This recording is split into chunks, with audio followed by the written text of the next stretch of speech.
by this SNP administration and never put in place by any administration of which he was a supporter.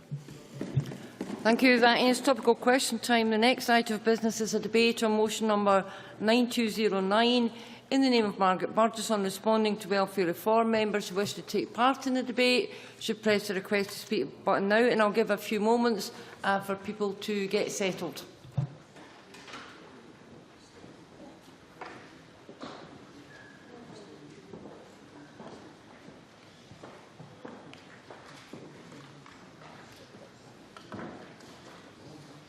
Thank you. I now call on Margaret Burgess to speak to a move motion number 9209. Ms Minister, you have 14 minutes.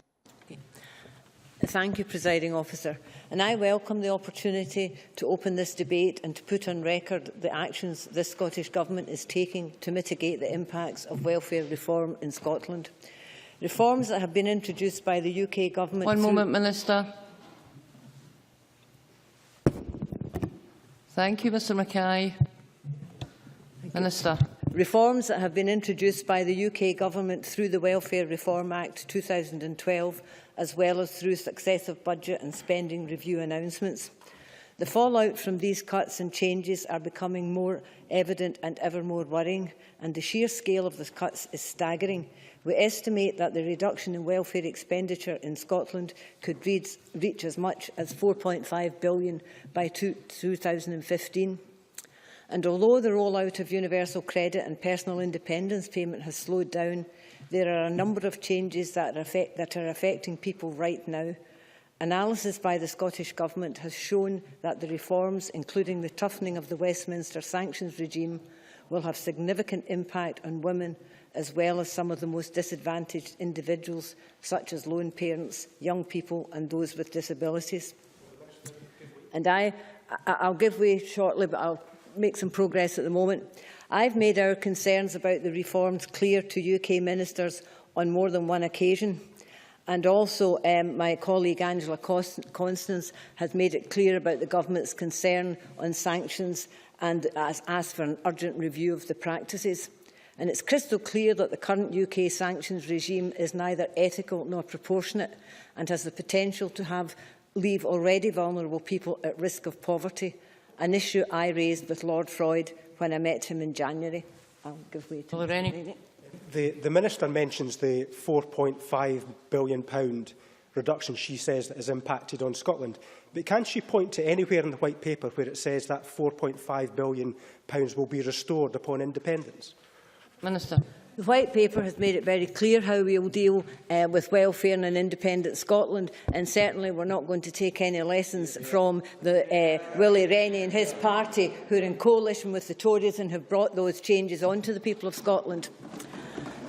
And for example, on sanctions, we heard from West Dunbartonshire CAB's recently published report, which gave testimonies from some of their clients, and they gave an example of a client with type 1 diabetes who was sanctioned for 4 weeks, a person left with no food, no hardship payment, and at severe risk of deteriorating health.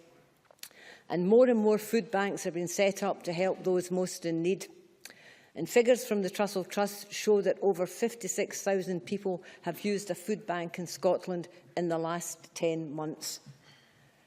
And with all of that, the UK and Tory Liberal government talks about the moral case for welfare reform. What is evident is that more and more people are struggling to cope.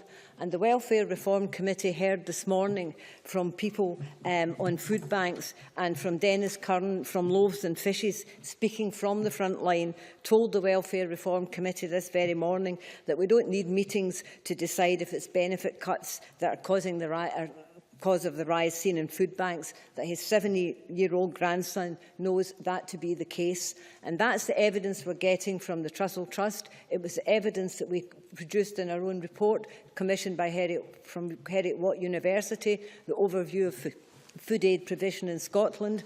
And I handed Lord Freud personally a copy of that report when I last met him. Because more and more people are struggling to cope, and where is the morality in that?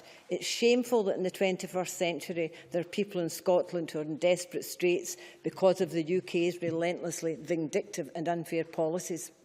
And, Presiding Officer, the Scottish Government recognises that reform is needed, that the system needs to be simplified and that work needs to pay. But a welfare system must provide the necessary support and security for those who are unable to work. And I can't repeat it too often, the UK's welfare changes and cuts are not the answer. And neither are food banks. They must never become part of the welfare system. Westminster cuts are undermining Scotland's efforts around tackling poverty, reducing inequalities and dealing with homelessness. But I believe there is a better way. With independence, we can take control of the welfare system and reshape it to suit Scotland's needs and circumstances. In the meantime, this Scottish Government is taking direct action and delivering real support to help people deal with the cuts and changes to welfare provision. And that includes investing at least £258 million over the period 2013-14 to 15-16 to mitigate the worst impacts of these reforms. But let's be clear, these are resources taken away from other areas, and it's money that could have been used for other priorities. We could have invested more in health and education for our people and in growing Scotland's economy. Instead, we are dealing with changes such as the council tax benefit, which was abolished by the UK Government on the 1st of April last year. The UK Government cut the budget for successor schemes by 10%, and responsibility for assisting vulnerable individuals in meeting their council tax liabilities was localised to Scotland.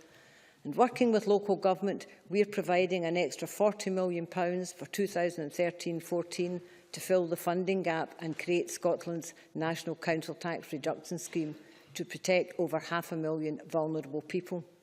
We will roll our commitment forward into next year, and the joint commitment with local government will enable us to maintain this support for our most vulnerable households. Contrast this with this national partnership approach to protecting the vulnerable with what is happening in England, where there are now over 300 local council tax support schemes in place.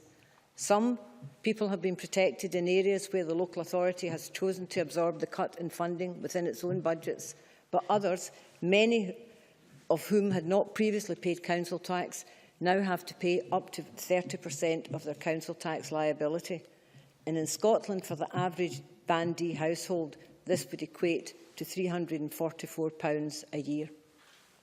In April last year, we also put in place the Scottish Welfare Fund, and we topped up the money the DWP passed on to us for local welfare provision by over £9 million.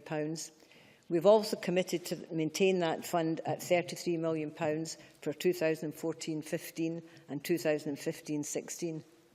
The Scottish Welfare Fund was based on the Social Fund, but is markedly different. Loans that people had to repay from their benefits are gone, replaced by grants provided locally. What we have in place is a scheme that benefits from local delivery, offering the potential to address the underlying need of applicants by providing access to a broader range of service. It's a Scottish scheme that serves to demonstrate how a Scottish Government can deliver welfare to meet Scotland's needs.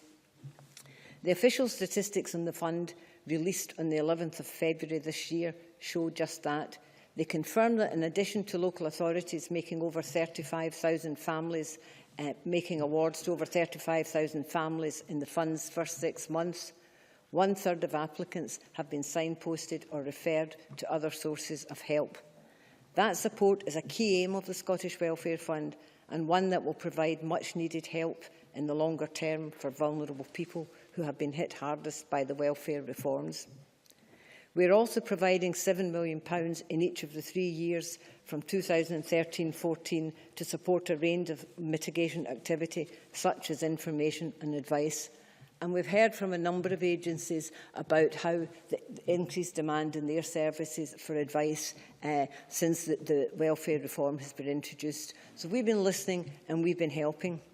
And this includes our investment in a major advice services programme run by the Scottish Legal Aid Board, including funding for social landlords to help those affected by the iniquitous bedroom tax and other changes to housing benefits, along with further support to Citizens Advice Bureau. And just a couple of weeks ago, John Swinney announced further help for those affected by the bedroom tax. Our 2014-15 budget will make available a total of £35 million in order to provide social landlords with the estimated £50 million needed to mitigate the effects. As a result, no one need face eviction as a result of this disgraceful UK measure. But it's worth being clear about what this means. We haven't abolished the bedroom tax in Scotland because the Scottish Parliament can't abolish the bedroom tax. All we can do is mitigate the worst impacts of it. And we have to be clear, people are still liable for the bedroom tax. And all we are doing is mitigating and helping local authorities deal with that. But it's also clear that more and more people are experiencing financial hardships. And I'm sure across the chamber, we all see it in our surgeries on a daily basis. And we read about it in the reports given to us by the Frontline Agency, telling us about the struggle of many people just to keep their heads above water, the struggle to pay for rent or mortgage, and in an increasing number of cases, the struggle to pay for heating and put food on the table. And that's why tackling poverty is a key priority for this government. Our focus is on maximising household resources and improving children's well-being and life chances as part of our preventative approach to tackling the long-term drivers of poverty. We are making progress. The progress is seen in the report published by the Joseph Rowntree Foundation last month. It showed that child poverty had fallen 10 percentage points in the 10 years to 2011-12. So progress is being made, but much more needs to be done. We can't ignore the estimate from the Institute of Fiscal Studies that tell us that 50,000 more children in Scotland could be forced into poverty by 2020. We know too from the evidence that these welfare reforms are likely to have a negative impact on the health of many of those affected. Stress, anxiety and depression are all likely consequences for people hammered by the bedroom tax or other welfare reforms, people often forced to move away from friends, family and social networks. I'll give way. I thank the Minister for giving way. I wonder if she would agree with me that the sanctions are a particularly harsh, and she mentioned stressful issue for families, because not just having their income reduced slightly, but it's just taken away from them completely, often for no very good reason. Margaret Burgess. I absolutely agree with the member. The severity of the sanctions regime that we are seeing now is incredibly harsh and giving little thought to the impact it has, not just in the individual, but in their families, because when someone is sanctioned, it's not them that's sanctioned, their family is also sanctioned, and it's simply not right, because the evidence we're getting is that many of those sanctions are not about people deliberately not complying with DWP instruction. It's very often somebody that is not able to comply or doesn't understand what they've been asked to do. And I raised those very issues with Lord Freud when I last met him, and I will be certainly following it up with him again. So and stress and anxiety is a real outcome of what's happening. But despite, I'll talk a bit.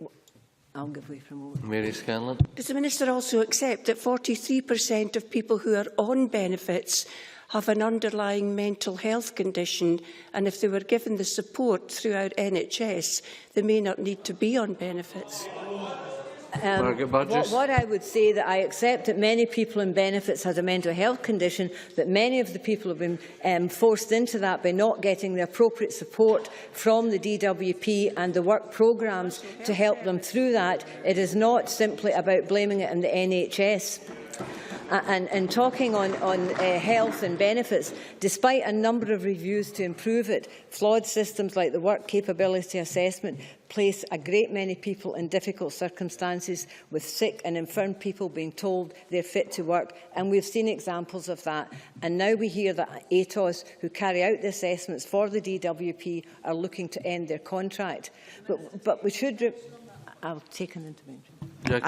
I'm very grateful to the Minister for taking an intervention. On the point of ATOS ending contracts with the DWP, does she regret the Scottish Government, in the guise of NHS Lanarkshire, entering into a contract with ATOS to deliver work capability assessments? Margaret Burgess. What I would say about ATOS, I was just going to finish to say that we should remember, though, it's the DWP who set the criteria for the assessments. It's the DWP who make the decisions on whether someone can get benefit or not. It's the UK Government who are failing to provide a system that properly supports people who can't work or need help to do it. It's their policies and processes that are not working. They've reviewed it time after time after time. It's not working. I'm in my last minute. I'm sorry. I'm in my last minute.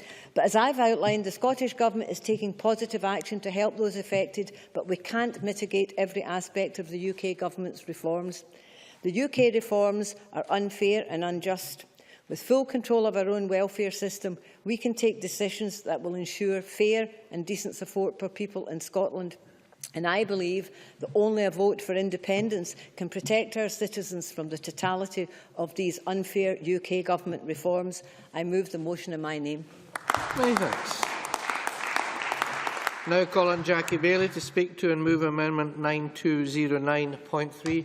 Ms Bailey, 10 minutes, please. Thank you very much, Presiding Officer, and I welcome the opportunity to participate in this debate and highlight the impact of welfare reform in Scotland. Let me say at the outset that I actually have no problem with reforming the welfare system. It was overly complicated, it was bureaucratic.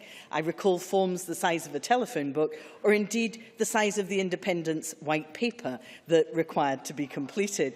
But, you know, what is being done by the Conservative and the Liberal Democrat government is not deserving of the name reform. It is nothing more than a smokescreen for cuts. And can I welcome the Scotland's Outlook campaign launched today to raise awareness of the scale and impact of poverty in Scotland. I think that will be very helpful indeed, because it would hopefully expose that in 2010 the coalition government announced public sector cuts of something of the order of £81 billion, including £18 billion cuts to benefits. Not so soon, thank you.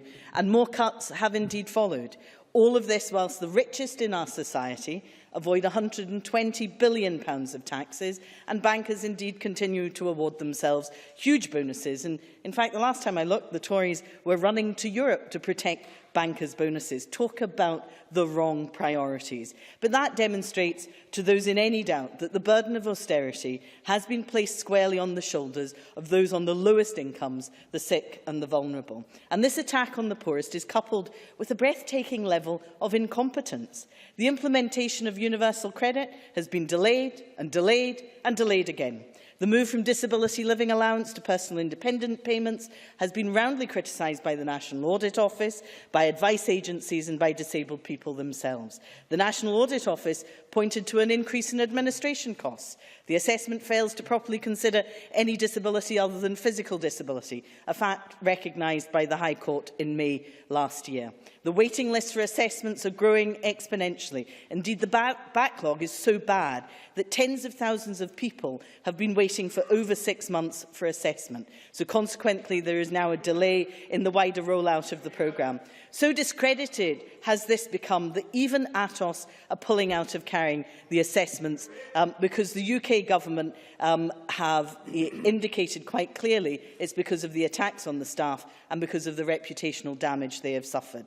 The helpful briefing from Inclusion Scotland pointed out that the work capability assessment is unfit for purpose, regardless of who is contracted to carry it out. And can I say, as gently as I can, to the SNP, the hypocrisy of motion after motion from backbenchers heaping condemnation on ATOS, but not a word when NHS Lanarkshire and Salus make a profit from them by helping them deliver the very assessments that are so abhorred. Another case of, oh, there's two of them now. Another case of saying one thing in public and another in private. And can I echo the Cabinet's, sorry, I've just promoted her, the Minister's comments about Western Bartonshire CAB, who do a tremendous job in my constituency. They published a report on the effect of sanctions.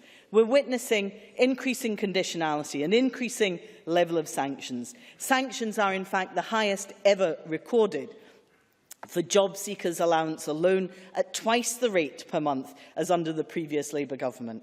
And a staggering 45% of those receiving employment support allowance with mental health problems and learning difficulties are being sanctioned, despite them only making up 30% of ESA recipients. And let's be clear, tens of thousands have had sanctions wrongly applied and are left destitute for a minimum of 4 weeks, but it could be for as long as 3 years. So no wonder the queues are getting even longer at food banks. The Tories are seeking to dismantle the safety net that is our welfare system and abandon those who are struggling most. And let me touch on the SNP motion and regret that this is an opportunity missed to send a very strong signal to the Tories about welfare. Had the SNP not tagged on their usual line about independence, then we would have supported their motion. But of course, the SNP's central proposition for everything these days is that constitutional change somehow cures all ills. It's not the Constitution that tackles poverty. It's not the Constitution that provides affordable warmth for pensioners. It is not the Constitution that will provide the best possible start in life for our children. It is political will and an absolute focus on what matters that actually delivers for our communities and our people. We demonstrated that in the early days of this Parliament. Because of our actions and determination, levels of absolute child poverty were slashed by more than 200,000. That level of reduction in Scotland was the greatest in the whole of the UK, demonstrating that this isn't about powers. And I am happy to give way if he can explain exactly why child poverty under the SNP has stagnated. Thank you, Presiding Officer, and thank Ms Bailey for giving way. In no part of the motion from the Minister does it mention independence. It says that we should have a social security system run by the Scottish Parliament for the people of Scotland. Now, I think that Ms Bailey today has given away what Labour's Devolution Commission are going to do here in action. That's not an intervention. Presiding Officer, I asked the member a question. The record will show he failed to answer why the SNP made no improvements in the level of child poverty. Let me turn to the welfare system more generally. Enough for the time being, please. I know the First Minister is fond of quoting me. I can say with all honesty, I very rarely quote him. But when I say it is not whether Scotland could run its own welfare system, but if it should, it is precisely because we currently share the risks and rewards amongst 60 million people across the UK, rather than just 5 million in Scotland.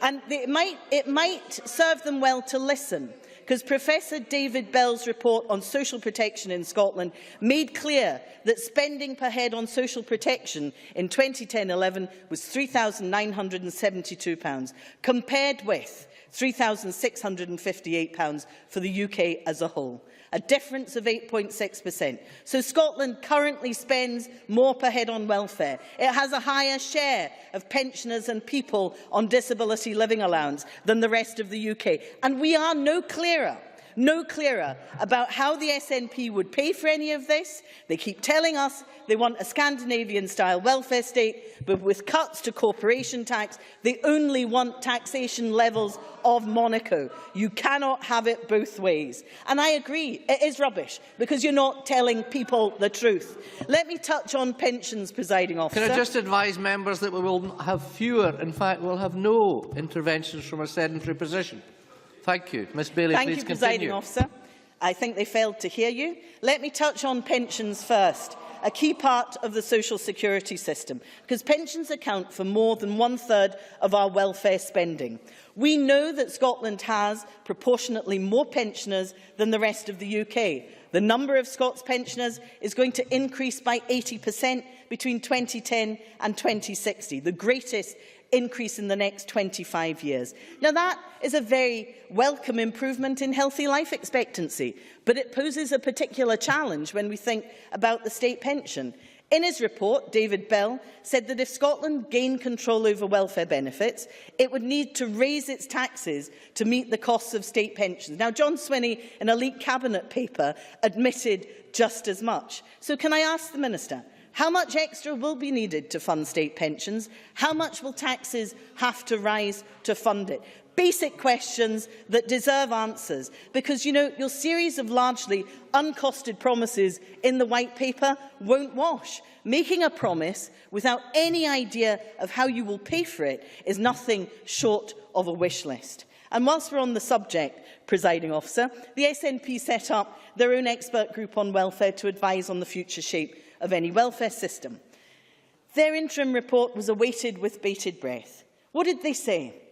Yes, we should continue to share benefit services with the rest of the UK. And then at some indeterminate date in the future, we should agree a set of shared services. Now, forgive me for asking, but isn't that what we already have? And won't it be extremely difficult to share delivery if there were two very different systems, north and south of the border? So does that actually signal no real change despite the SNP's rhetoric? But all of that is clouded in mystery. Nothing really of any import in the White Paper, and Nicola Sturgeon saying that we wouldn't get information on the welfare system until the 2016 Holyrood elections. Can I say, on the bedroom tax, there was quite clearly a year of Labour calling for the SNP to mitigate the impact of the bedroom tax. It took 2 petitions. It took a Labour member's bill to focus minds. We kept being told there were no powers to do this, that we shouldn't let Westminster off the hook, and only with separation would we get rid of the bedroom tax. So much for the empty rhetoric. And it's just a pity that John Swinney's backbenchers weren't aware of this and kept arguing about obscure points of secondary legislation that apparently prevented them taking any action. Presiding Officer, in concluding, we of course have the Scottish Welfare Fund. Whether government control the powers, have the money to pay to people, it is, by the Minister's own admission, going to be underspent. And what a scandal that is, when the scale of need in our communities is self-evident. Presiding Officer, draw to a close. People are struggling. The attack on the welfare system by the Tories is unfair and unjust. But let me say to the SNP, this is not about the Constitution. This is about political will. Please. This is about political will and concern for some of the poorest members of our society. The SNP could demonstrate that by less rhetoric and more action. Thank you. Now call on Alex Johnson to speak to and move Amendment 9209.2. Mr Johnson, 6 minutes or thereby. Thank you, Deputy Presiding Officer. And can I begin by moving the amendment in my name for no other reason than that I may forget at the end. It's always nice to get my tin hat on and have a look over the battlefield in the whole area of welfare reform. In Scotland, we have a range of views, but some are more frequently put than others. And for that reason, I tend to take my opportunity to put my point of view during my 6 minutes. Welfare reform is something which is vital for Scotland. There is a need for welfare reform in Scotland, which is probably more deeply embedded than in the rest of the United Kingdom. Scotland's mistake of fostering dependency in many areas has not been good for the people who have been left dependent. And as a result, a programme of welfare reform is essential. However, we have a difference of opinion about how that might be taken forward. I have a different opinion from that expressed by Jackie Baillie. But the problem we have here in Scotland is that we have an SNP government who seem to profess that there should be no welfare reform at all. They talk of cuts, yet anyone who looks at the budget will see quite clearly that there is no cut to the budget. In fact, we had a budget back in 2008 of just over £12 billion for welfare in Scotland. In the financial year just coming to an end, that will be £14.5 billion. And in the 3 years to come, 2 and a bit years to come, that will rise to £17 billion a year. I even had the opportunity at the Welfare Reform Committee to put these figures to the Minister and her officials, and they were unable to deny them. So it's not cuts in terms of money that we're talking about here. The fact that cuts are spoken about is simply a device to attack a government which they don't like. Now, here in Scotland, there is a debate going on at the moment. It's about independence, and it's been mentioned by the 2 previous speakers already.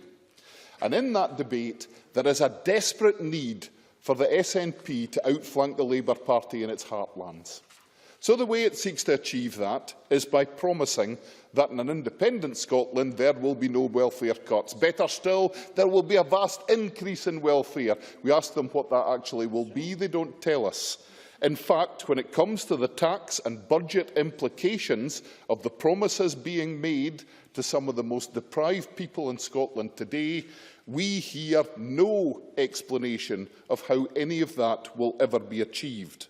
And I think it's a challenge to the government we have here in Holyrood to be more honest about the promises that they bring forward. We, of course, must give some credit to this government for what it has done. It has used the powers that have been devolved to it, the constitutional settlement that we have today, to mitigate against what it sees as some of the worst problems associated with welfare reform. That's what devolution is about.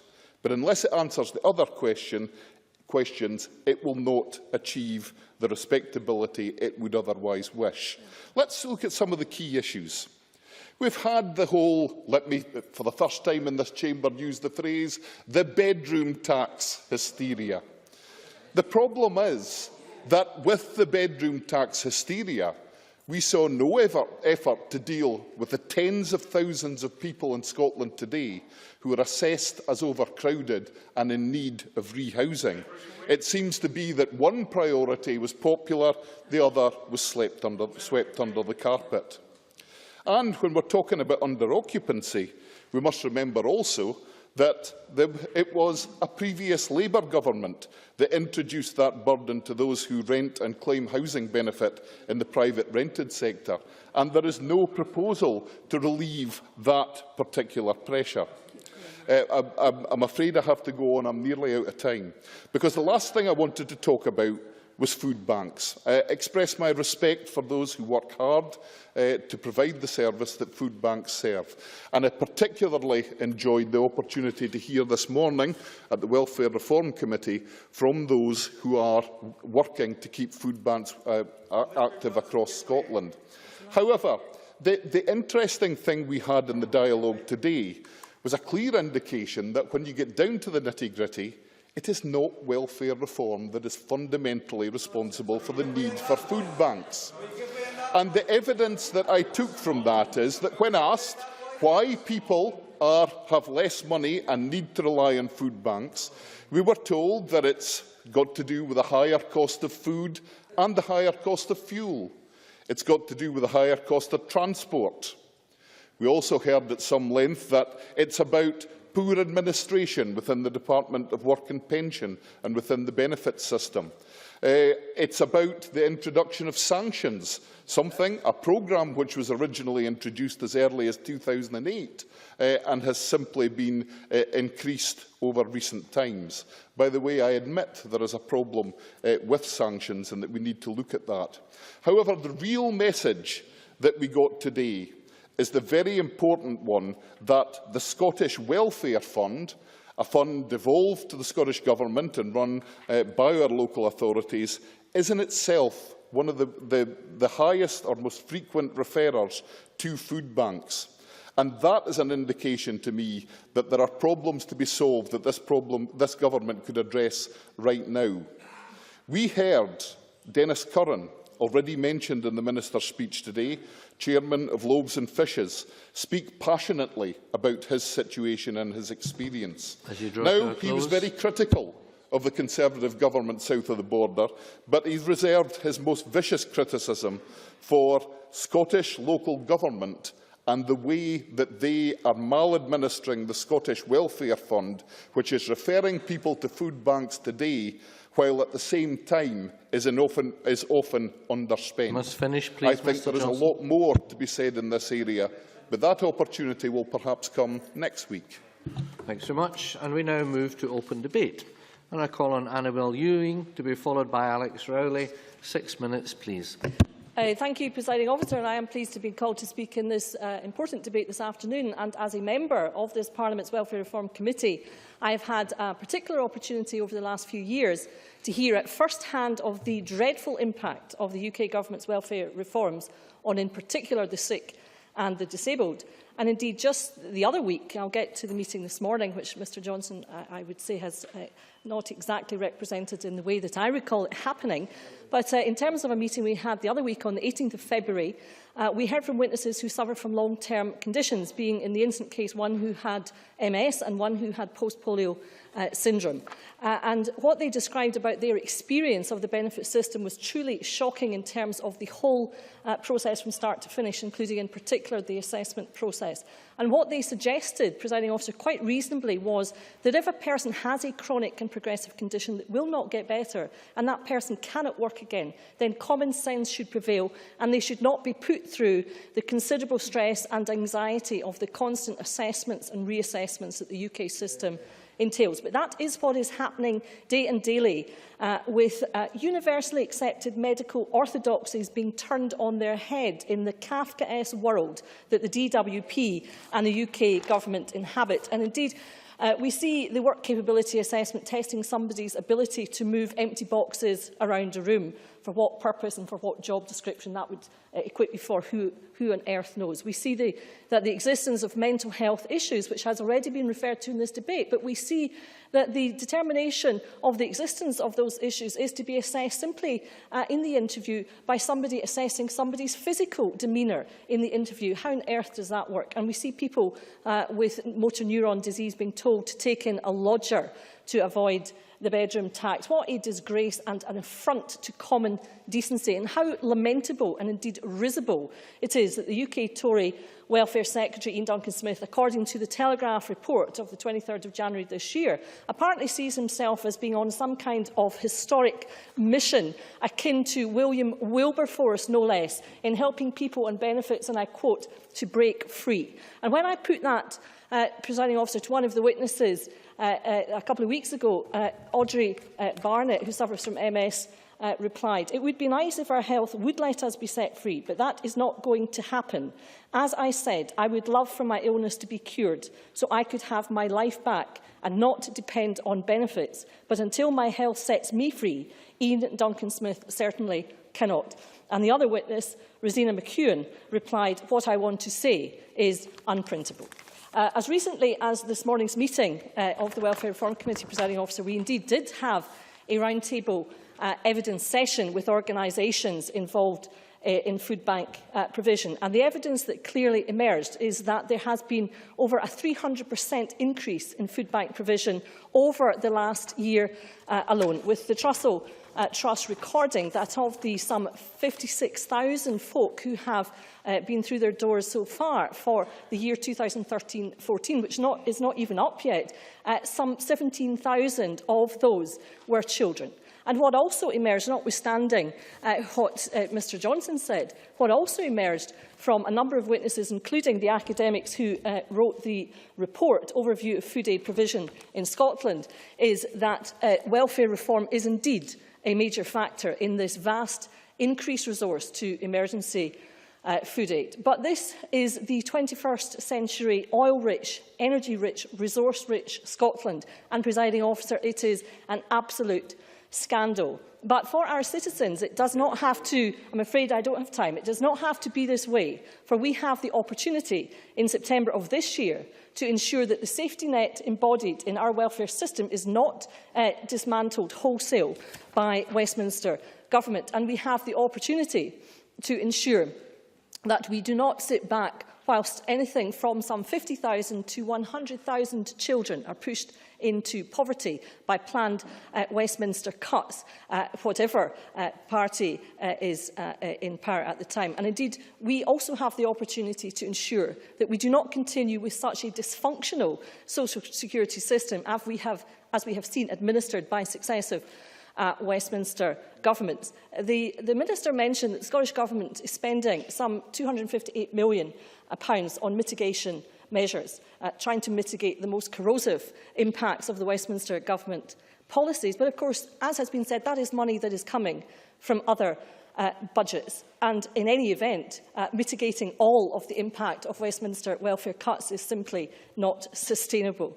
But I would ask also, surely mitigation is a second best approach, and for an increasing number of people in Scotland, they are not content with Labour's limited ambition of mitigation of the policies adopted elsewhere by the Westminster Government. What they want is power, is control, to ensure that we have the right policies in the first place that fit the needs and respect and protect the needs of our citizens. And I listened carefully to Jackie Bailey, Presiding Officer, and all I can conclude from her remarks this afternoon is that Labour prefer Tory rule to Home Rule on welfare, and that is simply not good enough. That is a disservice to the people of our country that we are here to represent, the most vulnerable members of our society.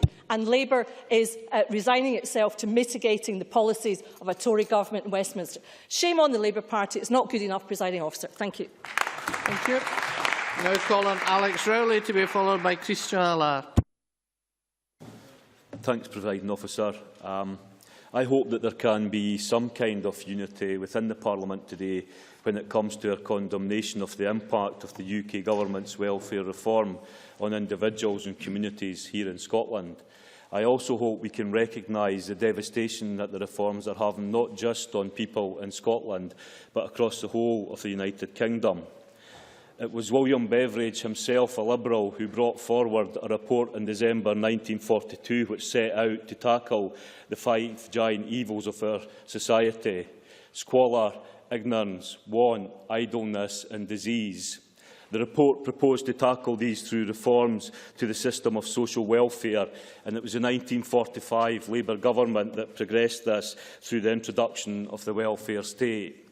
Whilst not always perfect, these principles of pooling and sharing resources across the UK and supporting people from financial hardship has meant that for the best part of the last century we eradicated absolute poverty in Britain.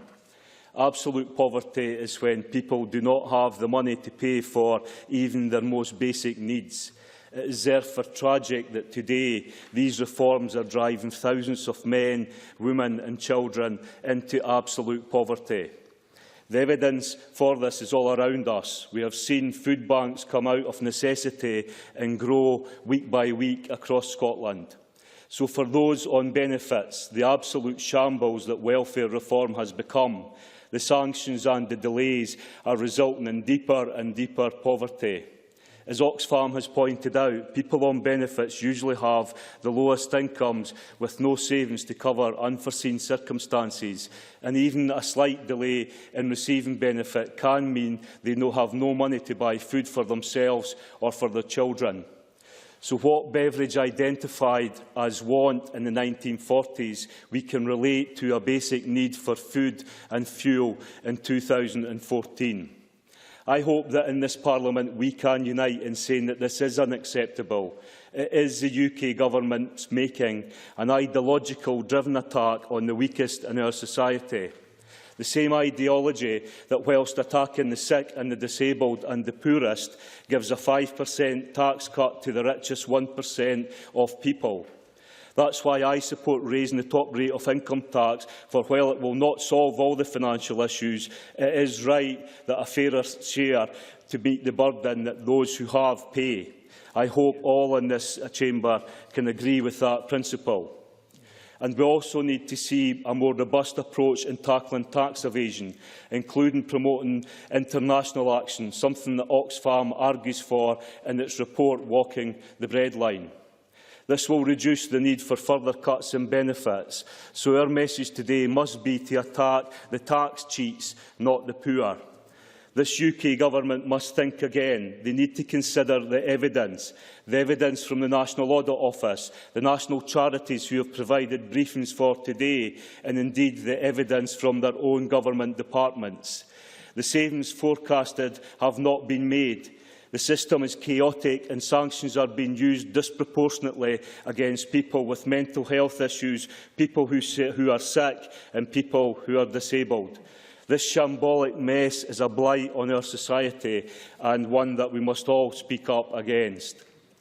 And in looking to the future, I do believe that the best insurance policy for the people of Scotland is to be in a position to pool and share resources across the United Kingdom, with government at every level, the UK, Scottish and, crucially, local governments working together. For this vision we must build support, a vision for a union of social justice where every citizen, man, woman, child, Scots, English, Welsh, Northern Irish, who lives in these islands have equal social, economic and political rights, the same rights everywhere and anywhere, to free health, to social security, to employment opportunity and to dignity in work and in retirement. And if you look at the history of the Labour movement, when the Jarrow marchers set off from the north-east of England and marched on London in 1936, they did not march for benefits, they marched for jobs. When the UCS shipyard workers organised the work-in the Clyde and also marched on Glasgow, they did not march for benefits, they marched for jobs. So our vision for the future of Scotland must be built on social justice, one where the sick, the disabled and the unemployed are able to live without fear of poverty, and where our grown elderly population can live with dignity in the knowledge that their pension is guaranteed and that services they need will be available at the point of need. But going back to the Beveridge report, it must also be a Scotland that is free of ignorance and idleness, where our aim is to give access to the highest skills and full employment for everyone. Every individual that can work should be able to work. Full employment that must be our goal, for it is by achieving that goal that we will drive poverty out of every community in Scotland. Many thanks. Now call on Christian Allard to be followed by Willie Rennie. Thank you very much, Presiding Officer. You might have worked out by now that I wasn't born in Scotland. This is the reason why members can see me often in Parliament with journalists speaking with a strong French accent, not dissimilar to mine.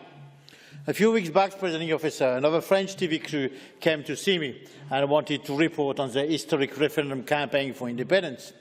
They wanted to go to Bannockburn and see some reenactment to see what the battle is between the English and the Scots. I tried to tell them, if there is a battle, this is not this battle. I think Alex Johnson talked about the battle. It's a battle on reform.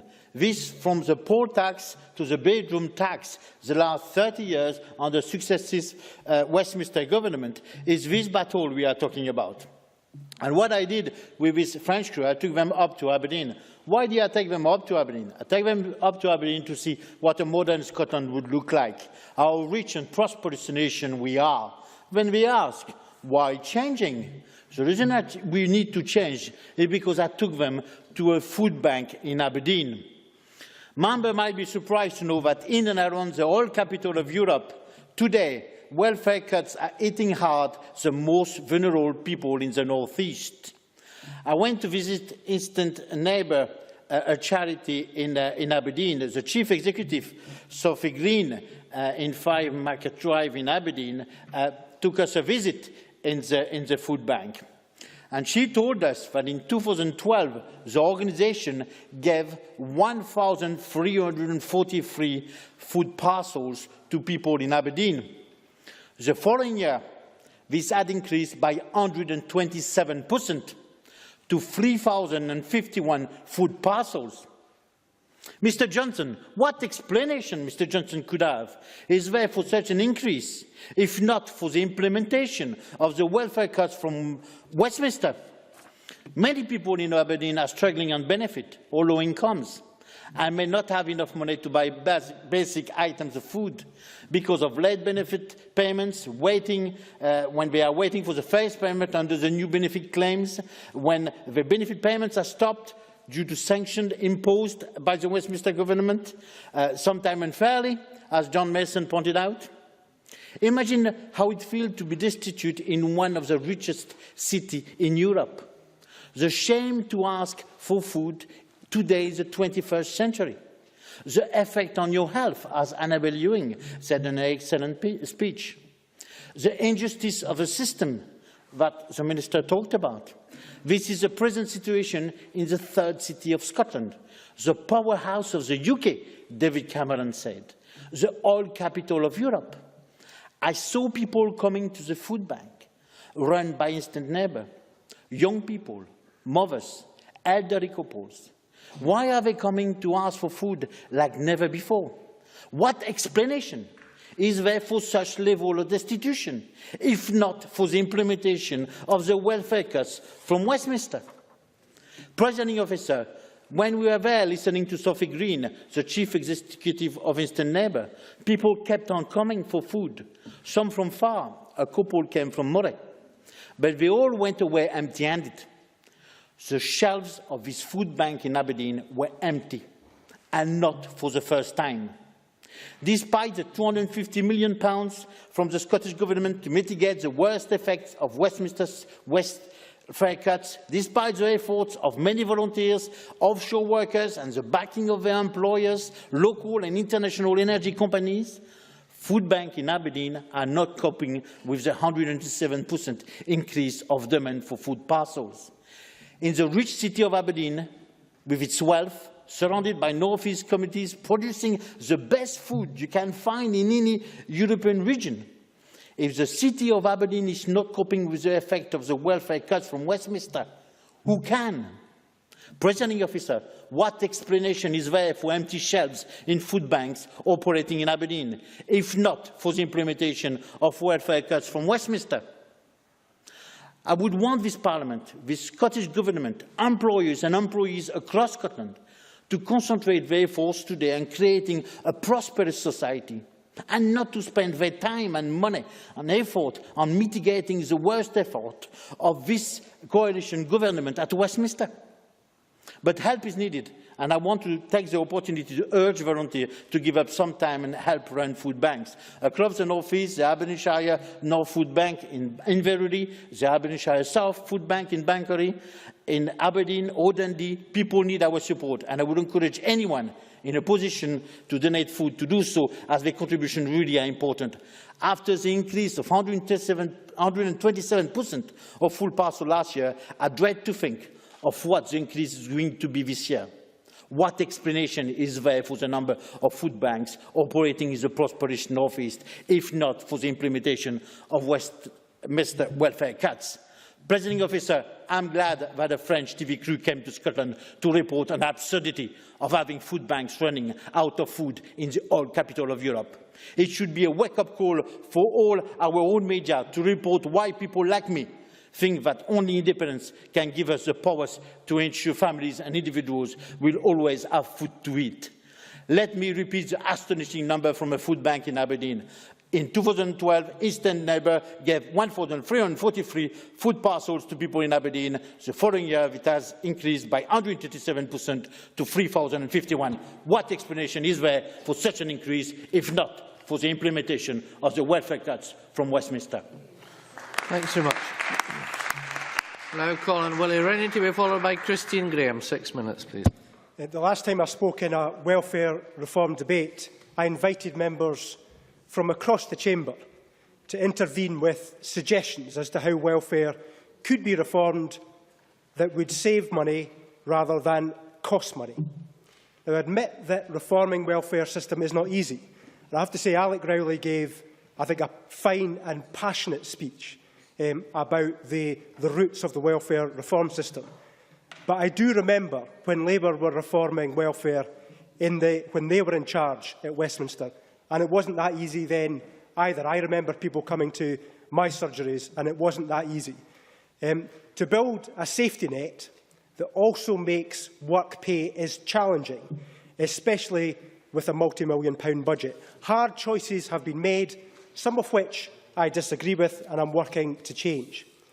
Yet in that debate last year, not one constructive suggestion was forthcoming. Every single speaker stood up to promise a reform. They had his chance last year and didn't come up with an idea then. Every single speaker stood up to promise a reform that would cost more money, not less. That is despite the stated intention of every party in this chamber to reform welfare.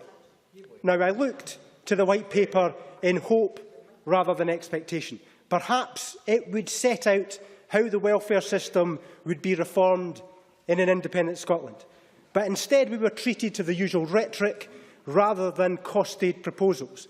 It included a ritual repetition of the £4.5 billion cut that Margaret Burgess referred to today, and she stuck by that commitment. But there's no explanation at all in the White Paper as to how this would be reversed. Despite Scotland receiving the fourth highest rate of benefits in the nations and regions of the UK, the Scottish Government asserts welfare in independent Scotland would be more affordable. Yet when I read the report from the expert working group on welfare set up by the Scottish Government, I discover that this affordability is not based on the reversal of UK Government policy, but the implementation of that very policy. Under costs of benefits 3.2 in the report, it reads as follows. The forecasts prepared by the Scottish Government presented in this chapter are consistent with the stated UK Government welfare policy and growth assumptions at the time of writing, and do not reflect any options available to future independent Scottish governments. So when the Scottish Government tells us that welfare is affordable, that is based on the implementation of the policies that the SNP have described as brutal, disgraceful, vindictive, a direct attack on the living standards of sick and disabled people. The reality is that far from reversing his so-called brutal policies, the SNP will be implementing 98% of Ian Duncan Smith's plan. To cover its blushes, the Scottish Government has established yet another commission to take even longer to come up with the answers. I hope that this report comes clean on all the promises that the Scottish Government has made to everyone who is a recipient of support. Because they have locked in Ian Duncan Smith's changes, I trust that they will declare they no longer intend to restore all the benefits that they have promised. Promises like the restoration of universal child benefit, absent from this debate today. In a debate only a year ago, SNP members were furious about the UK Government's changes. The Deputy First Minister, who is not here today, said it was fundamentally wrong. But reversal is not in the white paper. The promise has been quietly ditched. It's no longer a priority. And until the SNP can tell us how they will cover the increase of £4.5 billion to the Scottish independent welfare budget, then every single promise they have made means absolutely nothing. Perhaps their desperation has forced them to consider more extreme measures. Measures like, not just now, measures like banking on lower life expectancy so that Scotland can diverge from UK pension reform. I find it astonishing that the Scottish Government accepts depressingly unambitious projections. Surely, if we believe in the effectiveness of the Government's health policies, then we must project for a dramatic increase in life expectancy, at least to the UK average. In fact, I would have thought Scandinavian levels of life expectancy should be our ambition. So I put to the Chamber that it is the Scottish Government policy that is in a shambles. The SNP shout about the changes to child benefit, but quietly ditch the promise. They condemn the UK welfare reforms, but plan to implement 98% of Ian Duncan Smith's plans. They're outraged by the £4.5 billion cut in spending, but have absolutely no plans to reverse it. They told us everything would change under independence. But now we know that nothing will change. So much promised, so many people let down. Many thanks. Now call on Christine Graham to be followed by Siobhan McMahon. Yes, thank you, Deputy Presiding Officer. Yes, there was a slight trickle of applause from his Tory colleagues. It's astonishing to hear a Liberal Democrat defending Tory cuts. Beveridge must be reeling in his grave. I want to address the unintended, and I hope they're unintended, not intended, consequences of Westminster's cuts and the benefits cuts to my constituents. The bedroom tax. I have the case of a constituent comes in with mental health issues, not long relocated to a pretty housing association flat with 2 bedrooms. Immediately, she finds out that she's either got to move or take somebody in to share it. Her sense of security whipped from under her feet right away because her mental health condition does not allow her, would not let her share with anyone and keep her sanity and keep well. But she doesn't have a wheelchair in the room. Her disability is not visible. But oh my goodness, she's not spared the bedroom tax. Children's panels are now having to consider whether or not they can have parental contact because the parent that doesn't have residency may not be able to keep a spare room for the periodic visits of a child. How can that help the welfare of a child that Willie Rennie is so fond of talking about? Food banks, so eloquently spoken to by Christian Allard in the wealth capital of Europe in Aberdeen. In Gala, they ran out of food. Young men who are inadequate are the main clients there.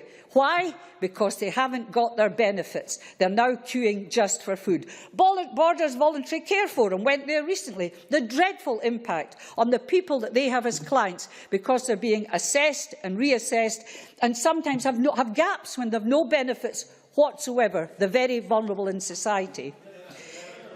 The criminal justice team that I met recently, it was an example. I'd never thought how it would impact on justice issues, but they gave me an example. They're most concerned about benefits cuts. The justice team. Why? They had a 27-year-old single man with an extensive criminal history. From 2004 to 2013, he'd been in and out of custody, in and out of prison. But he's turned his life around. He hasn't reoffended. However, during his last sentence, he engaged with the voluntary through care service in Phoenix Futures, turned himself around. He obtained homeless accommodation and has to date remained sober and not offending. A significant achievement for him and the workers who mentor him. However, finance has been the major issue since release. Prior to his last sentence, when his lifestyle was far more chaotic, he took out various social fund loans. These loans are then repaid from his benefit. The social fund differs from crisis grants. That's now not repayable, as the amount has to be paid back to the DWP, and the amount deducted is not restricted. Consequently, his deductions amount to £97.40, leaving him £46 a fortnight to live on. I'd like to see you try that, Willie Rennie or Alec Johnson. Added to this, as a homeless single man, he's been placed in private rented... Yes, could you live on that? Willie Rennie. I can understand the members angry about all these things. I've heard her speak on these matters before. But the reality is that her party is not going to change a single jot. They're not reversing the £4.5 billion cut that they Christine Graham. Notice you didn't answer whether you could live on £46 a fortnight, which was the question I thought you were going to answer, because I couldn't. Added to this, he's been placed in private rented accommodation, and as we all know with much of this housing stock, it's not fuel efficient. So he's got huge heating bills, so compounded in all this. So where will he be driven eventually, this person who's trying to turn their life around? We hope he doesn't turn back to crime, but if he does, it will cost the state £36,000 a year and another wasted life. So you have the human cost of this all. The young woman coping with mental health issues, the children who might not get contact with their parents, and the young man trying to turn his life around. So you have the financial cost on top of that. You know, for me, and this is where I differ from Alec Rowley, a fellow socialist, glad to hear there's one back in the chamber. It's a bit of a change in the Labour benches. Scotland cannot wait. We can't go on pause, Mr Rowley, which we're often told about here, because the nation, this nation, Scotland, is measured by how it looks after the vulnerable, the people need care. We do that through creating the jobs you talked about from the Yarrow marches. We do it through creating a vibrant economy and a socially just society, and you can only do that with independence, which is not esoteric. It gives power, and that power, you should recognise, Mr Rowley, is to the people. Many thanks. Now call on Siobhan McMahon to be followed by Kevin Stewart. 6 minutes or thereby, please. Thank you, Deputy Presiding Officer. It will come as no surprise to anyone in the Chamber today that I will start my speech by saying that I deplore the so-called welfare reform that is happening across the UK as a result of the Tory-led coalition government. I have spoken in many debates on this issue and have always stated this view. Since the last time we discussed this matter in the Chamber, I haven't changed that view. However, that does not mean that I can let the Scottish Government off the hook when it comes to this subject matter. In June 2011, I said there are some policy areas that should transcend the political divide and unite us all in a common purpose. Welfare reform is one of them. I still believe that that is true today. I fully understand that the Scottish Government cannot mitigate against all of the UK Government's so-called welfare reforms. And let me make it perfectly clear that I am not asking them to do so. However, what I am asking is that they use the powers they have now to help those people in our community suffering the worst kind of hardship any of us could imagine. It is our duty, not as parliamentarians, but as human beings, to do everything we can to help those who find themselves in the most horrendous of situations. I am pleased that the Scottish Government have finally listened to the Labour movement and found the money to mitigate against the bedroom tax. However, that isn't job done. We need far more than this, and we can and should do more than this. At the moment, the Scottish Welfare Fund... Yes? James Dornan. McMahon for taking an intervention. Well, Siobhan McMahon recognised that the Scottish Government is investing over £250 million in the period 2013 to 2016 to mitigate the welfare reforms, and that the only way that we can do what you do, I accept that you do want done, is to have the powers to do so at this Parliament. Siobhan McMahon. Deputy Presiding Officer, you must forgive me. I totally forgot that all we need is independence, and I'm really sorry that my speech isn't based on that today, so my apologies for that. At the moment, the Scottish Welfare Fund, a fund of £33 million, looks to have an underspend. If this turns out to be the case, then the Scottish Government should hang their heads in shame. As the Minister will know, I have spoken about the Scottish Welfare Fund on numerous occasions and spoken about the positive opportunities this fund could provide if the Scottish Government were bold in their ambition for the fund. I have specifically asked this Minister and 2 Cabinet Secretaries to look at the application process for the fund, as I believe the process could be reformed to prevent applications being rejected unnecessarily, and I ask that the rules and criteria should be clear and consistently applied throughout Scotland. I also ask that grant awards be of a sufficient level to allow applicants to properly furnish a home. The Government on several occasions told me they would seriously consider my requests. However, we now know that this was just war on words. I think this example shows the real response from the Scottish Government to welfare reform. Could do something, but won't do something, because the Constitution always comes first.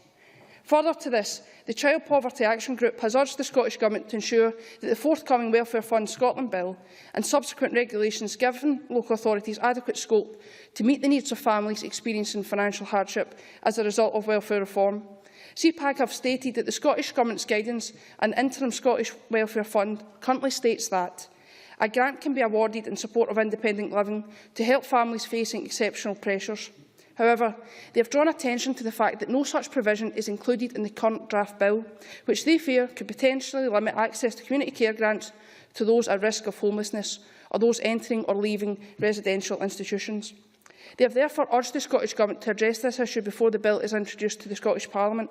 I hope that the Minister will address this important matter, and I would welcome reassurance of this in her closing speech. Welfare reform is a major cause of the poverty many people are experiencing across Scotland today, but it isn't the only cause of that poverty, and we should not be complacent about that. As Graham Brown, Director of Shelter Scotland, today said, people across Scotland are being battered by welfare reforms, stagnant wages, rising utility bills, higher living costs and job insecurity.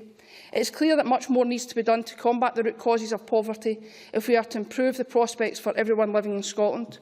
We see and hear the misery poverty causes every day.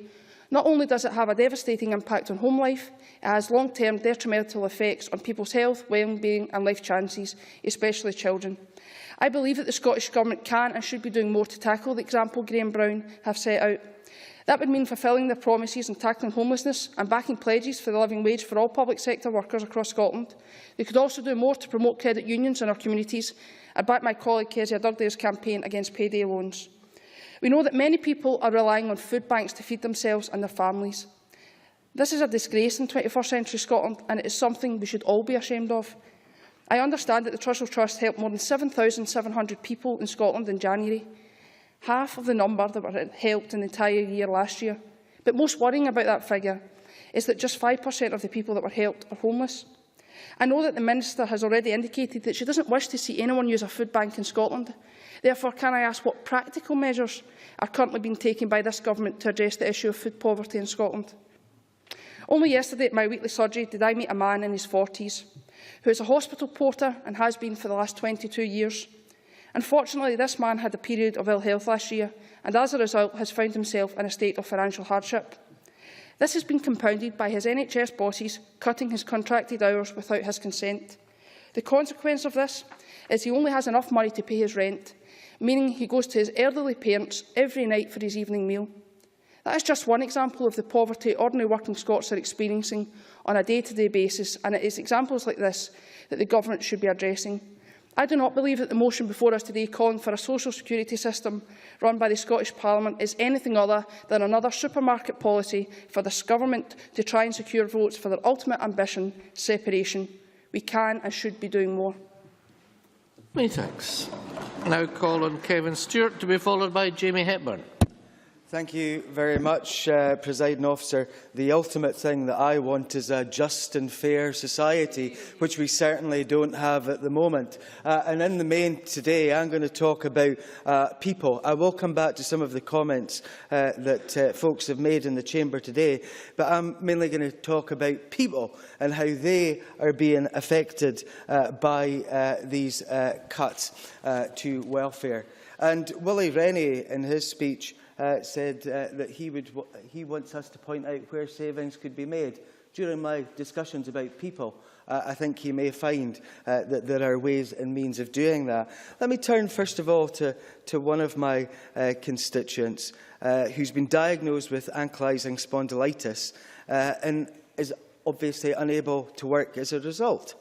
His wife is working full-time. He doesn't qualify for a number of benefits, and the couple have to struggle along. He has highlighted to me that they would be better off apart. So, of course, I wrote to the then Minister Esther McVey, who replied back saying that she would not comment on hypothetical situations.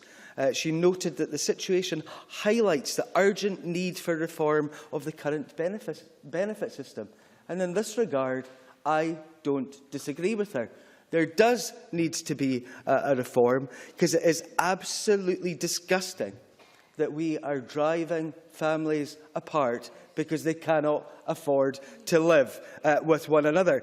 And if Mr Rennie does not think that that is happening, or Mr Johnson, I am more than happy to let them speak to these folks. So if we are going to have welfare reform, let's have real welfare reform that keeps people together and actually helps all. Let me turn to a situation which I have where I've had a constituent who has chemotherapy, not for cancer, but for another condition. And this lady, of course, has faced the work capability assessment again and again and again, just like the folks who have appeared at committee with MS and post-polio syndrome and other chronic and progressive conditions.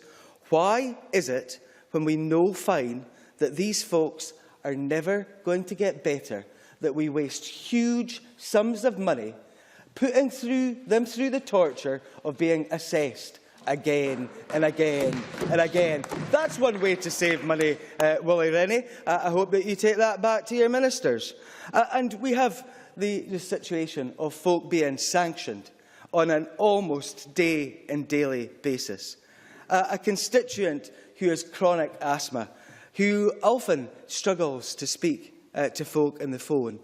The benefits agencies know that she has this situation, this chronic illness. She phones up and says that she is unable to make the appointment that has been made for her that day because she is suffering from a severe attack. Sanctioned again and again and again because of her illness, has done without fuel, without electricity and gas over a period of time because she has been sanctioned by what I think is a completely and utterly unfair system. This is not acceptable in my book in the 21st century. Mr Allard has talked about food banks in energy-rich, wealthy Aberdeen, where we have poverty amidst plenty because of the welfare system that we have to throw here in Scotland, a system that I believe is unacceptable. Mr Allard has rightly pointed out that we have had a 127% rise in folk going to the Instant Neighbour food bank in my constituency. And when I was there the other week, a dozen folk were in during the course of an hour. I believe that that is unacceptable in 21st century Scotland. But Aberdeen is bad, but we've heard today from Jo Roberts of Community Food in Murray. She told the Welfare Reform Committee earlier today that they had 13 referrals for food aid pre-April 2013 and saw 301 referrals last month, mainly because of sanctions and the welfare reform changes. And I find it a little bit laughable that Alec Johnson and Ian Duncan-Smith, who says, "I strongly refute this claim and would politely ask you to stop scaremongering in this way about the increased use of food banks." I find that absolutely nonsensical. And we heard from various folk today that 7-year-olds recognise the change, the impact that these changes have made on people's lives. Unacceptable in 21st century Scotland.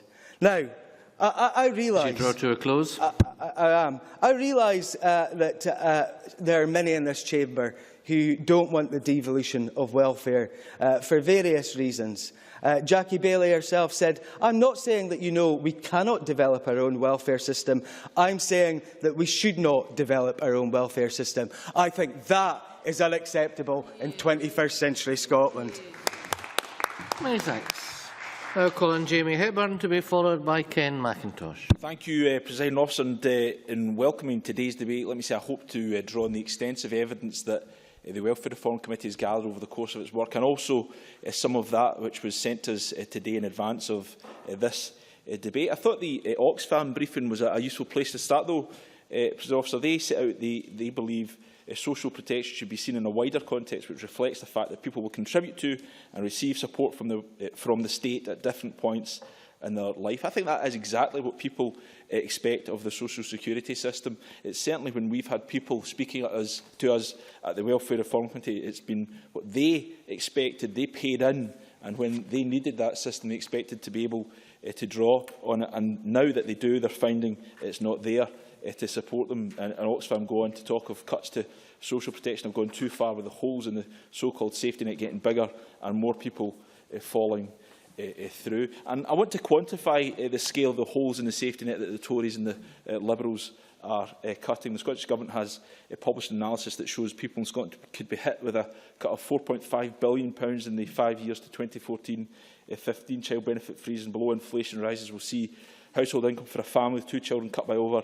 £1,100 and a family with 1 child by over £650. And of course we know that 82,500 households across Scotland are affected by the bedroom tax, 80% of which contain a disabled adult. And as much as I welcome the commitment from the Scottish Government to divert resources to mitigate the bedroom tax, I do think it is important to remember that the bedroom tax is still here and alive in Scotland. Of course, the Scottish Government has invested over £250 million over a 3-year period to mitigate the worst effects of these changes. And I think that is very welcome, and it is real help for people on the ground, but it can only ever mitigate the scale of these changes a little. I want to turn to some of the evidence that's been presented to us in advance of today's debate, because I think it's important to place that on the record. The Citizens Advice Scotland talked of in the last year, 2012-13, having to give advice on 203,813 new issues related to welfare and benefits, 40% of all new issues, by far the largest area of advice for the Citizens Advice Bureau across Scotland, and that trend continues into this year. SCVO spoke of increasing numbers of people presenting in desperate need as a result of benefit sanctions, and the impact of sanctions on people with disabilities and health issues being worse than anticipated, and they say that increasingly the third sector is seeing people presenting with absolutely nothing to live on, no money for food, heat or rent. CPAG, who have already been mentioned, say that their Scottish Advice Line have received calls including a mother with 5 children fleeing domestic abuse having her housing benefit entitlement limited to just 50 pence a week. 50 pence a week, Presiding Officer. Crisis contacted me to say they're working with clients who have been in B&Bs for over a year due to the barriers placed by welfare reform to single under 35s. This is the shared accommodation rate. They are increasingly finding male clients with children unable to have them to visit, as they only have a room in a shared house. They also have clients who are going without food and fuel to make up the rent shortfall on a larger property with LHA than the LHA will pay for, so their children have a room to stay in when they visit, or so that their children aren't in a house with strangers. Now, this is the reality, President. This is the reality of welfare reform reported to us, this Parliament, by organisations on the ground. I want to turn to the issue of food banks and the increased demand they're experiencing. That was something that the Welfare Reform Committee took evidence on this morning. Dr. Philip Sisenko, who is a research associate at the Institute for Housing, Urban and Real Estate Research at Heriot-Watt University, spoke at the committee this morning. He said there is enough evidence to say that from April 2013, welfare reform has become a major factor fuelling demand for food aid.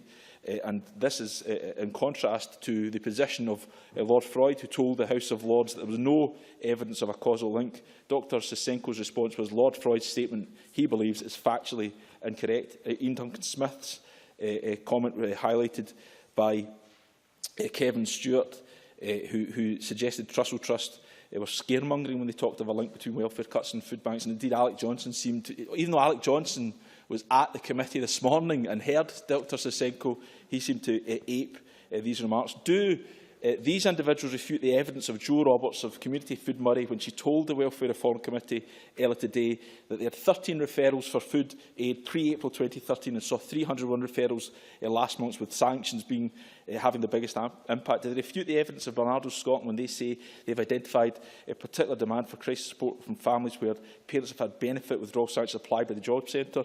Do they refute the evidence of Citizens Advice Scotland, who I cited earlier? And Trussell Trust, of course, told us that they have seen an almost 300% increase on people coming to food banks this year from last. That is the reality again on the ground. Alec Johnson spoke of welfare reform being about removing people from dependency and social security. Far from removing people from dependency, Presiding Officer, welfare reform is making people dependent on food banks. Kevin Stewart talked of 7-year-olds recognising this fact. Frankly, Presiding Officer, the dog in the street could recognise this fact, and it only serves to underline the fact that we have a class of UK government ministers that are totally divorced from the reality of the impact of their changes. That is why I believe this Parliament should have control over this matter.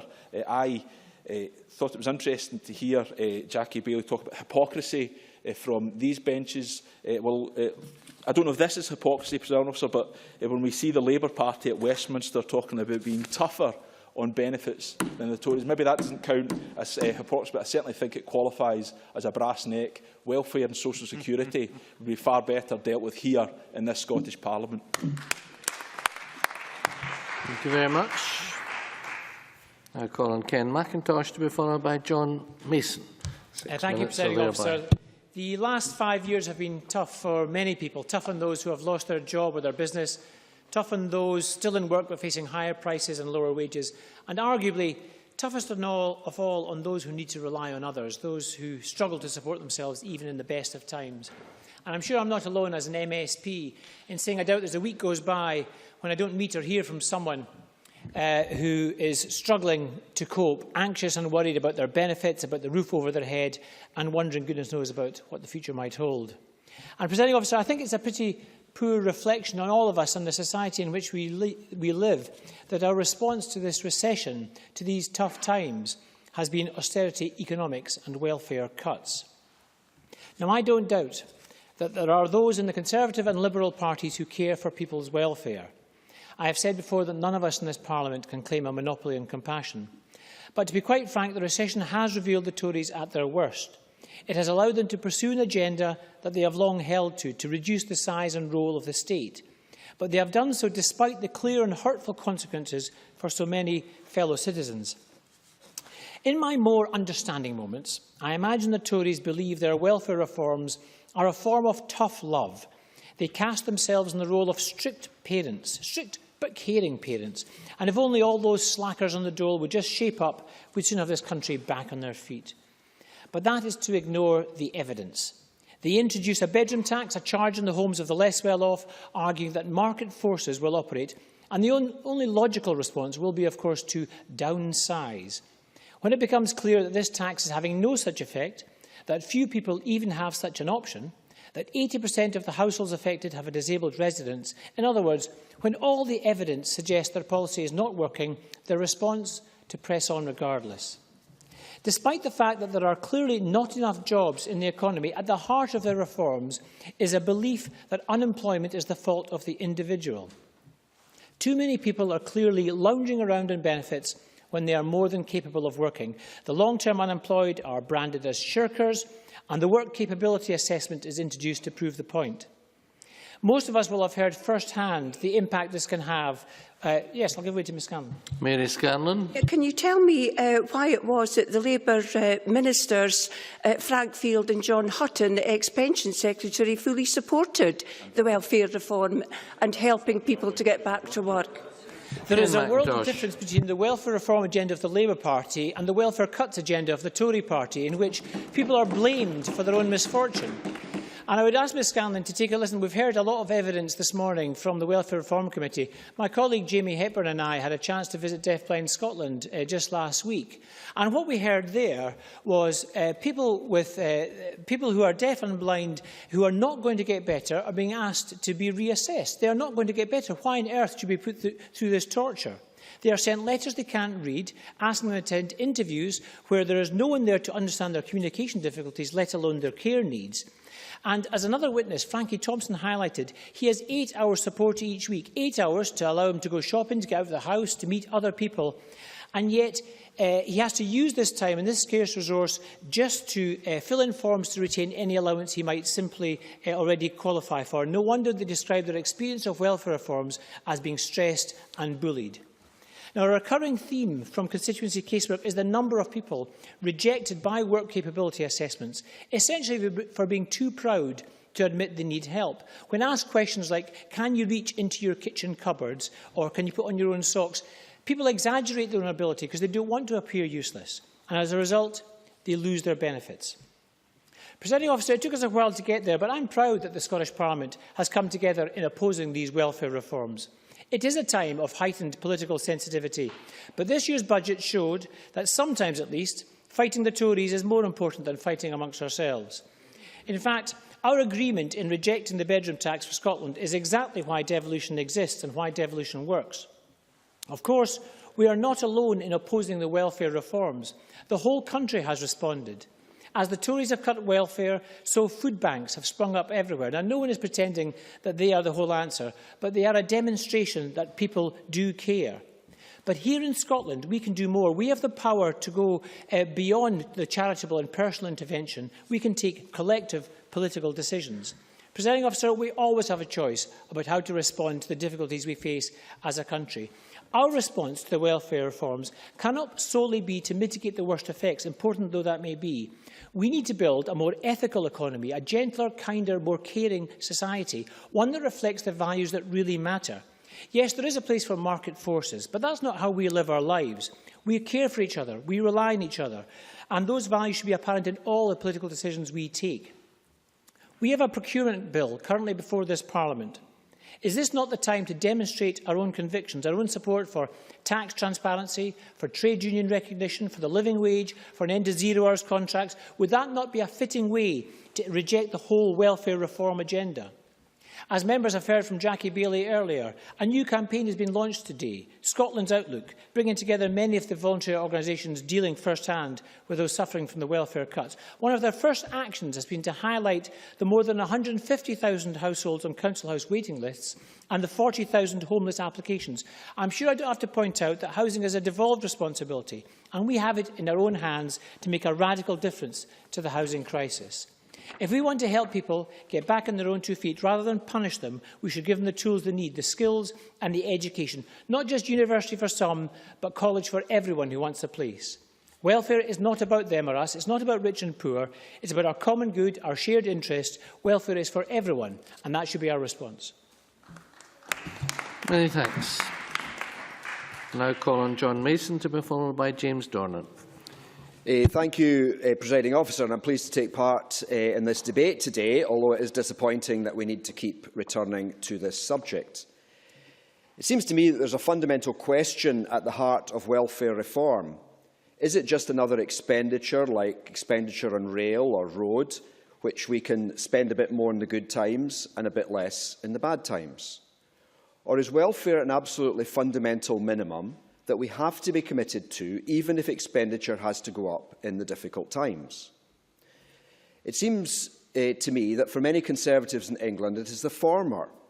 They seem to see no problem in squeezing welfare expenditure, while even this week calling for tax cuts for the better off.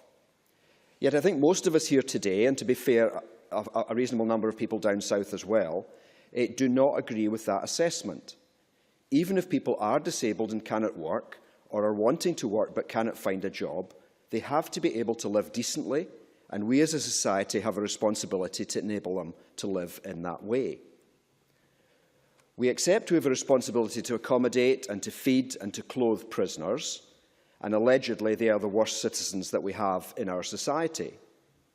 So if that is the case, how much more do we have a responsibility to ensure that those with disabilities who are unable to work are properly housed, properly fed and properly kept warm?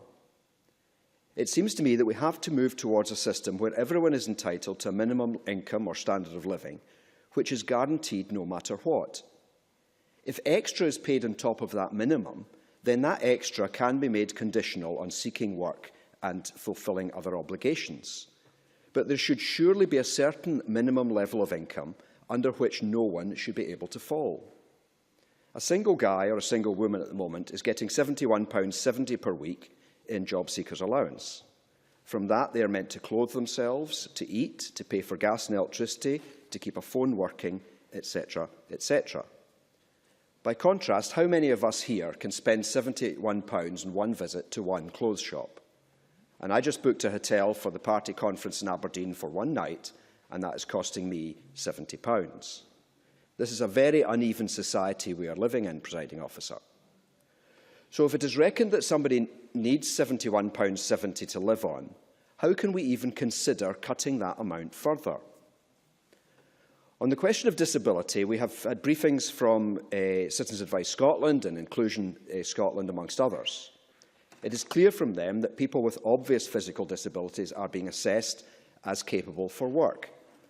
But equally concerning, or perhaps even more concerning, is the treatment by the DWP of people with mental health issues, learning difficulties and cognitive impairments such as autism. Most common issue that constituents come into my office about is housing, but very often myself and my staff pick up that there may be mental health issues there as well. I want to commend the excellent work that both GAMH, the Glasgow Association for Mental Health, and SAMH, the Scottish Association for Mental Health, do, both in supporting individuals and also campaigning on mental health issues. Mental health is also a factor with a sizable percentage of our prison population, and also for many of those who are having their benefits cut, as previous speakers have mentioned. Now, particularly in sanctions, we have seen an increasing number of folk coming in to my office whose whole income has suddenly been cut off, as I raised earlier with the Minister. Again, I accept that not all are totally innocent, and some have missed a job interview or some other condition of the current benefits system. Now, even if somebody is in employment and they do something wrong in their employment, there is a whole process to go through before they are disciplined. There are verbal warnings, there are written warnings before someone gets as far as a dismissal, and they have the opportunity to have an appeal and representative by trade unions or others at interviews. Yet, by contrast, we have some of the most vulnerable people in our society who are on benefits, who are already living on a lower income, as has been mentioned earlier, than many people in employment, and yet whose income can be stopped, it seems, with very little, if any, notice, and apparently for the slimmest of reasons. Now, of course, the welfare system requires some reform, as one or two have mentioned already, and yes, it does, and I think many of us would agree with that. One area I would like to see reformed, for example, is the DWP's apparent willingness to pay huge sums of money to private landlords, no matter the state of the accommodation. The members will know there has been some media coverage in recent weeks of the Belgrove Hotel in my constituency. And of course, the term hotel is a very questionable one. It is effectively the last big hostel in Glasgow, and although it's called a hotel, it is privately run. That hostel, houses some 150 vulnerable men in pretty basic accommodation, to put it mildly. Perhaps the DWP should put a little more effort into seeing how their money, however much it is, £1 million perhaps or so per annum, is being spent in that instance, rather than focusing on other people who are just struggling to get by. Presiding Officer, I find it particularly disappointing that Ian Duncan-Smith is presiding over all of this as Work and Pensions Secretary. He is an intelligent man and clearly was impacted by his visit to Easter House in 2002 and has had continuing contact with people and activists from that area. I know he understands that a key factor of welfare reform is to ensure people are better off in work than on benefits. Yet rather than ensuring that the statutory minimum wage is increased to make this happen, he is presiding over a system designed to cut benefits. I'm not sure if he is unable to change this or unwilling to change it, but I find it deeply disappointing that it is he who is responsible for all of this. In conclusion, one of the arguments for independence is clearly that it will free up resources to have better tax and benefits system. However, I am convinced that we could have a better system even with the current resources. So my main ask this afternoon would be that this Parliament be given full control over welfare. This would allow us to have a much more joined-up system, one that does use public money wisely, but one that actually does care for those in need. Thank you.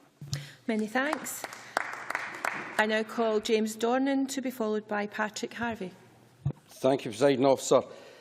I listened to Jackie Bailey's speech earlier on, and I listened very carefully to it, and I was delighted to find that I agreed with something in it. The Scotland's Outlook motion that was put down today, I would ask everybody to support. I put a motion out for the launch of the campaign. I'd ask everybody to support that motion, sign that motion. And the other thing I would ask you to do is go on that website, open that video and answer the questions, because when you do answer the questions, you will find that it horrifies you, the facts of what many of the people within Scotland are living under. To have 870,000 people living in poverty in a rich country such as Scotland should shame us all. Ken McIntosh, on the other hand, I agreed with almost everything he said, but I had a wry smile when he was talking about the Tories' tough love approach to welfare. Given that Rachel Reeves, the minister that my colleague Jamie Hepburn was discussing earlier on, did say we would be tougher than the Conservatives. And under our compulsory jobs guarantee, if you refuse that job, you forgo your benefits, and that is really important. Now, that's what you were talking about the fact that there should, you have to be careful about how you deal with these things, because there isn't always an easy way to put somebody into employment. And that's exactly what the Labour Party are suggesting they do. So let's not pretend that 2015 comes, there's a change of government down in Westminster, and everything changes. Anyway, like many other members, I too have stories to tell of the resilience and community spirit throughout communities in my constituency of Cathcart in dealing with the welfare reforms, most specifically the bedroom tax. In autumn last year, I invited the Scottish Affairs Select Committee to attend Castlemilk to hear first-hand from the people who are on the front line of dealing with the effects that this tax is having on the most vulnerable in our communities. We heard from Claire Malpass, Regeneration Officer at Castleton Housing Association, about the impact that welfare reforms are having on housing associations and their ability to plan for the future. From Angus McIntosh, solicitor at Castlemilk Law Centre, we heard about how impossible it is for the aim of the bedroom tax, if we accept her claim that the aim is to get people downsizing, to ever be achieved. In Glasgow alone, there are between 12 and 13,000 people affected by the bedroom tax. There are nothing like 12 or 13,000 houses for them to move to. For example, in Castleton Housing Association, they have 1,000 tenants, 230 plus affected by the bedroom tax, and yet they only have 83 one-bedroom houses. We then heard from Billy McFadden, Director of the Local Credit Union, about the rise in illegal moneylenders in Castlemilk and the toll that this inevitably takes on the local community. And we heard harrowing testimony from Jean Devlin from the Anti-Bedroom Tax Coalition about people who were coming to the public meetings and speaking about the toll that the bedroom tax had had on their mental health. In one meeting, they heard from a woman who had attempted to take her own life because of the impact the bedroom tax is having. Bedroom tax hysteria, Alec Johnson would call it. We also heard at the meeting of a 14-year-old boy who had his own room but who is now having to share with his 5-year-old brother. He wanted to sign Castlemilk's 3,000-plus signature-strong petition against the bedroom tax. Jean hit the nail on the head perfectly when she said, people do not want to leave their home, and I think that you need to bear in mind that these are people's homes. They're not just units. The UK government tend to think that this is just like Lego bricks, and they can play about with them, but people live in their homes, people invest in their homes, and people take pride in their homes. The Westminster Government have been told of the countless examples of destitution and dismay that has come from their welfare reforms. They've been told of the impact that this is having, particularly on disabled people and their carers. They've been told of the impact this is having on children and young people. They've been told of the dramatic increase in people using food banks and of the appalling state of affairs in energy, resource and income-rich Scotland, where people are having to hand food back to the food bank because they are unable to afford to heat it. The Westminster Government has been constantly told about the devastating impact that the current welfare reforms have had and are having, but they refuse to listen. On the contrary, they are continuing to implement universal credit and personal independent payments, even though the same people who warned them, and were right, about what a disaster the bedroom tax would be, are now telling them about how much of an even greater disaster universal credit and PIP will be. You know, 70% of tenants at Castleton Housing Association do not have access to a transactional bank account, which we will need for the direct payments, and 60% do not have access to the internet, which we will need to apply for universal credit online. The infrastructure in these communities to introduce such sweeping reforms just isn't there, but appears to make little difference to such an ideologically driven Westminster Government. Westminster used to call the welfare state social security, and there was a belief that the state had the responsibility to protect those who, for any number of reasons, needed assistance. There was also an appreciation that people paid in and people took out, and that for most it would balance out over the course of their lives. And for those that it didn't, well, that's what society was all about. This belief has been replaced with the rhetoric of scroungers and skivers who are out to diddle the system, despite the fact that more money goes unclaimed in benefits than is claimed fraudulently. But we have to continue to put up with all Westminster parties putting in place policies based on MPs' beliefs that everyone is on the take. Ironic or what? And you know, the most disappointing aspect of this is that the Labour Party, the apparent party of the working classes, are completely complicit in this race to the right and demonisation of the least well-off. I've already quoted Rachel Reeves' quotes. We've heard about Jackie Baillie saying that it's not that we can't develop our own system, it's that we shouldn't develop our own welfare system. I wonder how she feels when, according to quotes in today's media, even Jim Murphy is suggesting welfare should be devolved. Bet you never thought you'd be seen to the right of Jim Murphy, eh? I and most people in Scotland do not agree with Jackie Baillie. It's imperative that we have the powers to establish a bedroom tax, halt any further rollout of universal credits, ensure that benefits, tax credits and a minimum wage increase in line with inflation.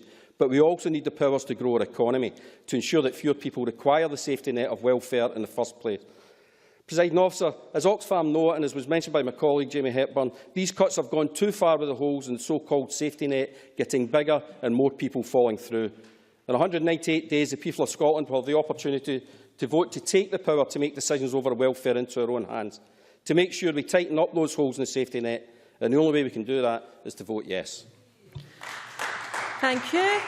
I now call Patrick Harvey, who will be followed by Stuart McMillan. Thank you, Deputy Presiding Officer. Last week at a school debate on independence, I, not for the first time, almost but not quite agreed with the Labour Speaker in discussing this subject. She argued that the creation of the welfare state is the finest legacy of Britain working together, the UK pooling resources and working together. Well, I agreed that it was, but not that we can still say it is that great legacy. And we discussed with the young people in the audience that moment when a country that could have felt battered and beaten and defeated and broken instead said, we've survived this together, we've fought together, we've survived together, we're going to rebuild a society where we care for one another together. And they laid the foundations of a welfare state to be proud of. Well, a welfare state must be about that, fundamentally, about people caring for one another, about giving the state a role in exercising that duty of care. Welfare reform is misnamed. It has been for a long, long time, not just the current UK government. What's underway is a wholesale attack on the principles of a welfare state and replacing it instead with provision, merely to ameliorate the effects of poverty and inequality. Not redistributive any longer, just amelioration. That's not to say that change hasn't been needed in the way that the welfare system works. The system can be bureaucratic, stressful both for the people working in it and for the people in need, and it can be humiliating. Not always by accident, sometimes by design it can be humiliating. But human welfare, I'm sorry to say, is no longer the driving force behind the way the welfare state operates in the UK. And it's strange, because corporate welfare, that's alive and well. Not just the tax breaks for wealthy people and companies, not just the far greater resource spent by the UK government on targeting so-called benefit fraud than is spent on targeting the much greater sum stolen through tax avoidance by the wealthy, but corporate welfare in the form of subsidy for poverty pay. We're actually using taxpayers' money through the welfare system to subsidise poverty pay, to allow employers to pay less than people need to live a decent, dignified life. So corporate welfare is alive and well. Why isn't human welfare alive? How has it come to pass that we've had this political possibility opened up to attack this great legacy? Why have people not been fighting to defend it? Why have people not been taken to the streets? Well, I believe a great deal of the answer is in the language which is used, which has successfully been used for years to undermine and break the empathy that a welfare state depends on. Mr Dornan mentioned the language of strivers and skivers. How easy is it to turn the pages of a newspaper and learn about benefit cheats or benefit migrants or benefit spongers? And that other well-worn phrase, hard-working families. Hard-working families. Just a wee nod and a wink to people to say, you're the right kind of people, not like them on the other side of the street, to break the empathy that people in work have with people out of work. This language, yes indeed. Kevin Stewart. I thank Mr Harvey for giving way, Presiding Officer. Does Mr Harvey agree with me that many of the folks who are reliant on food banks and benefit at this moment in time are hard-working people who are not getting the wage that they need and deserve to live? Patrick Harvey. I absolutely agree with that. And another aspect of this lack of empathy is the increasing tendency to assume that to make the wealthy work harder or achieve more, they must be paid even more, and to make the poorest people work harder, they must be paid even less and kept ever more desperate.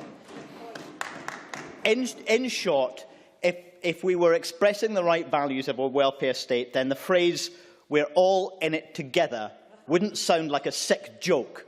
How long is it since anybody can honestly say that they heard that phrase without it sounding like a sick joke? Jackie Baillie made the argument in her opening speech that the UK, the benefit of being in the UK and operating a welfare system across the UK is that we share the risks and the rewards. Now, I say in all honesty to Jackie Baillie, if that was what I saw happening around me, if that was the kind of country I saw when I went out the door, I would be open to that argument. I would sincerely be open to that argument.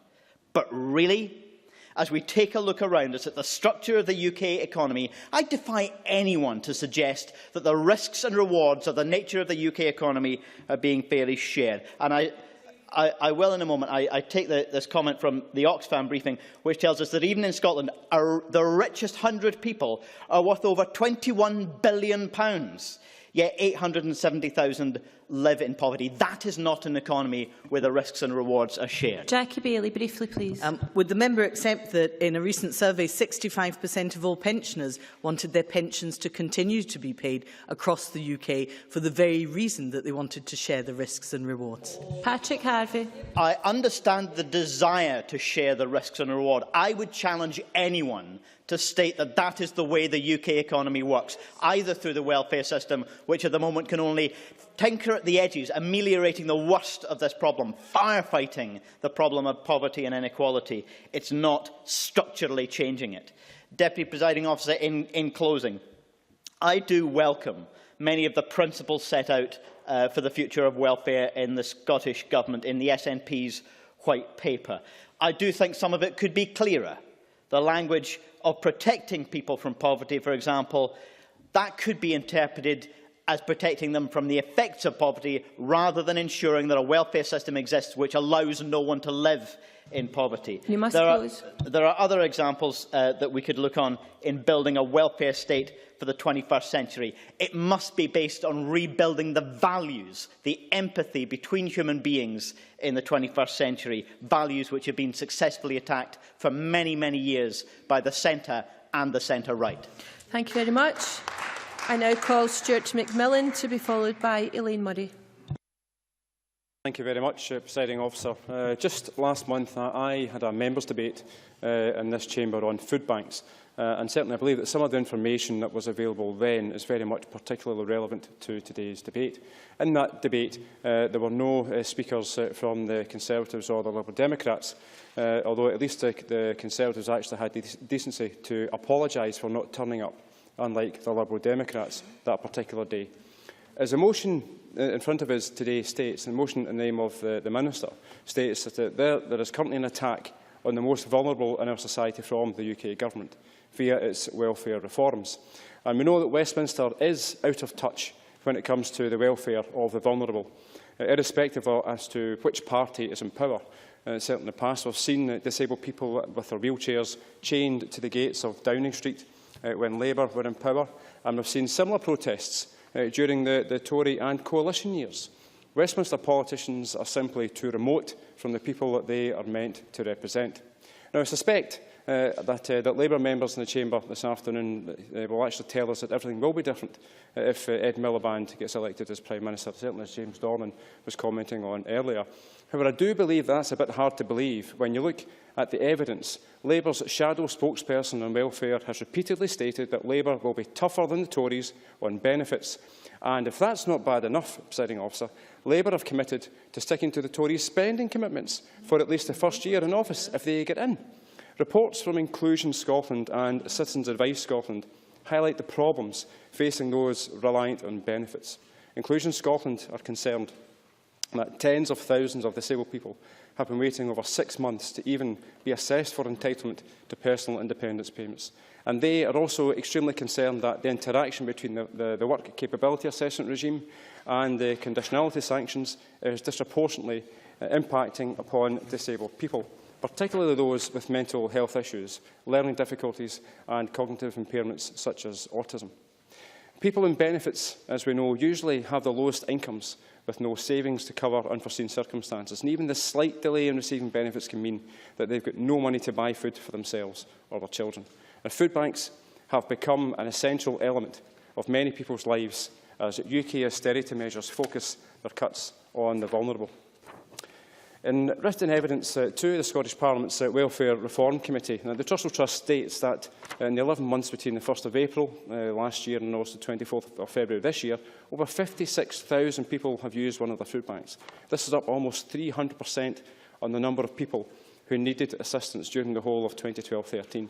Benefit delays and changes are highlighted as the reason behind 50% of food bank referrals, and the Trust points out that many of the people seeking help are already in work.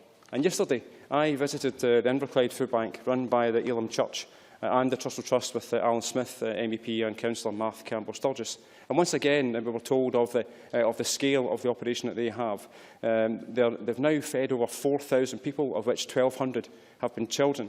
And certainly I would like to ask the Minister for Housing and Welfare to actually visit the Inverclyde Food Bank to learn of some of the ways that they actually are responding to their increased workloads, such as the use of the online referrals that they're actually using to cut down on the paperwork, to actually provide more time and energy helping those in need. This online referral system is actually a first in the UK, which they are actually trialling.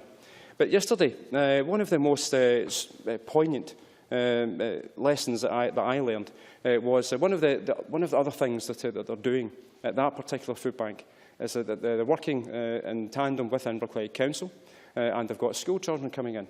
So they're teaching the school children about what's actually going on. And with one of these children was in only a few months ago, and the class was in, and this child actually indicated that she had actually been fed from that particular food bank. Now, that was such a brave thing for that young child to actually do and say in front of her classmates. And it certainly threw the folk at the food bank, it threw them back because they'd never actually encountered this before. But this makes it real These are real people, whether it's adults or whether it's children. These are real people, and we certainly need to do whatever we can to actually help these particular people. Families, as we know, families are experiencing pressures on their finances to cut back on food spending, as it is one of the few discretionary areas of the household budget, and totally contradicting the claims former Tory Minister Edwina Currie. Oxfam have stated that no one turns up at food banks because there is an opportunity for free food. They are driven there in sheer desperation. Surely that must prove that the Westminster system of government is completely out of touch, and the Scottish Government certainly has done what it can to alleviate the worst of the hardships imposed by Westminster, including the investment of over £250 million to mitigate the worst effects of Westminster's cuts. And this has included additional funding to advice services such as the CAB, which is helping some CABs deal with an increased casework. But this is no long-term sustainable solution. To really tackle the issue, we need to have the full powers over welfare. Now, Alex Johnson and Ken McIntosh spoke of devolution and this Parliament. Now, I certainly would suggest that this Parliament, it's not about Scottish mitigation because of Westminster's welfare reforms. It really should be what it was about to be. It was about Scottish solutions to Scottish problems. And if we really want to have Scottish solutions to Scottish problems, then the only way that can actually happen is for this Parliament to actually have the powers to deal with those Scottish solutions. And certainly, in concluding, Presiding Officer, certainly as part of the UK, Scotland has become the fourth most unequal nation in the developed world. And the rise of food banks is a consequence of this. I certainly hope in September of this year we've got a chance to really do something about that. Thank you. Thank you. I now call Elaine Murray to be followed by Mark MacDonald. Thank you very much, Presiding Officer. And this debate comes on the day where the SCVO report showed that 17% of children in Dumfries and Galloway now live in poverty. That's nearly 1 child in 5 in Dumfries and Galloway living in poverty. A shocking statistic. The briefing we received yesterday from Citizens Advice Scotland informed us that 40% of all new issues brought to them in 2012-13 related to welfare and benefits. And the more recent statistics, with 6 months thereafter, showed welfare and benefits continuing to be the biggest area of concern for their clients. Now, that comes as no surprise to me, or indeed I'm sure to many others, as despite welfare and benefits not actually being devolved to the Scottish Parliament, apart from emails, there are campaigns about certain issues. There are some of the most frequent issues which appear in my casework. At one time that was housing, now it's welfare and benefits. And like other speakers, I want to illustrate briefly some of the cases which have been brought to my attention from my own constituency work, which have particularly shocked and appalled me.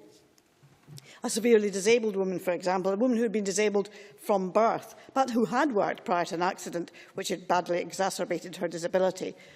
She had been assessed for ESA and wrongly assessed as being work capable, although there was absolutely no way she was work capable. In fact, this poor lady could barely walk into my surgery in Gretna to come to speak to me. Now, that was rectified after I was in touch with Job Centre Plus, but that should never have happened. A Sanker woman suffering from physical disabilities and mental health problems, sanctioned for not apparently having done enough to try to find employment, with no consideration given to the fact that she suffered severely from depression or indeed the paucity of employment opportunities which exist in Upper Nithsdale. A gentleman suffering from heart problems, assessed by Atos 6 months ago, was called for another work capability assessment. Now, he had to travel from Gretna to Dumfries, that's some 21 miles, to attend. He arrived, he waited for about 10 minutes to be told that the doctor was too busy to see him and he would be given another appointment. And this happened. He got another appointment. He was called the day before to ensure that he would be attending the following morning. But then, as he was getting to get ready for work that morning, he was phoned again and told that his appointment had been cancelled because the doctor hadn't turned up. And another constituent, this time from Lockerbie, who travelled to Dumfries, 13 miles, for an ATAS assessment. She's a wheelchair user. She inquired whether the venue was wheelchair accessible. She was told it was. However, when she arrived, she was told that health and safety regulations prevented her from using the lift unless she could exit by the stairs in the event of a fire. So she ended up missing her assessment. Now, the UK Government has insisted that its reforms are necessary to make work pay. Now, I'm sure that everybody agrees that work should pay, and I'm sure occasionally we've all dealt with people who perhaps are less keen on work than we would actually like them to be.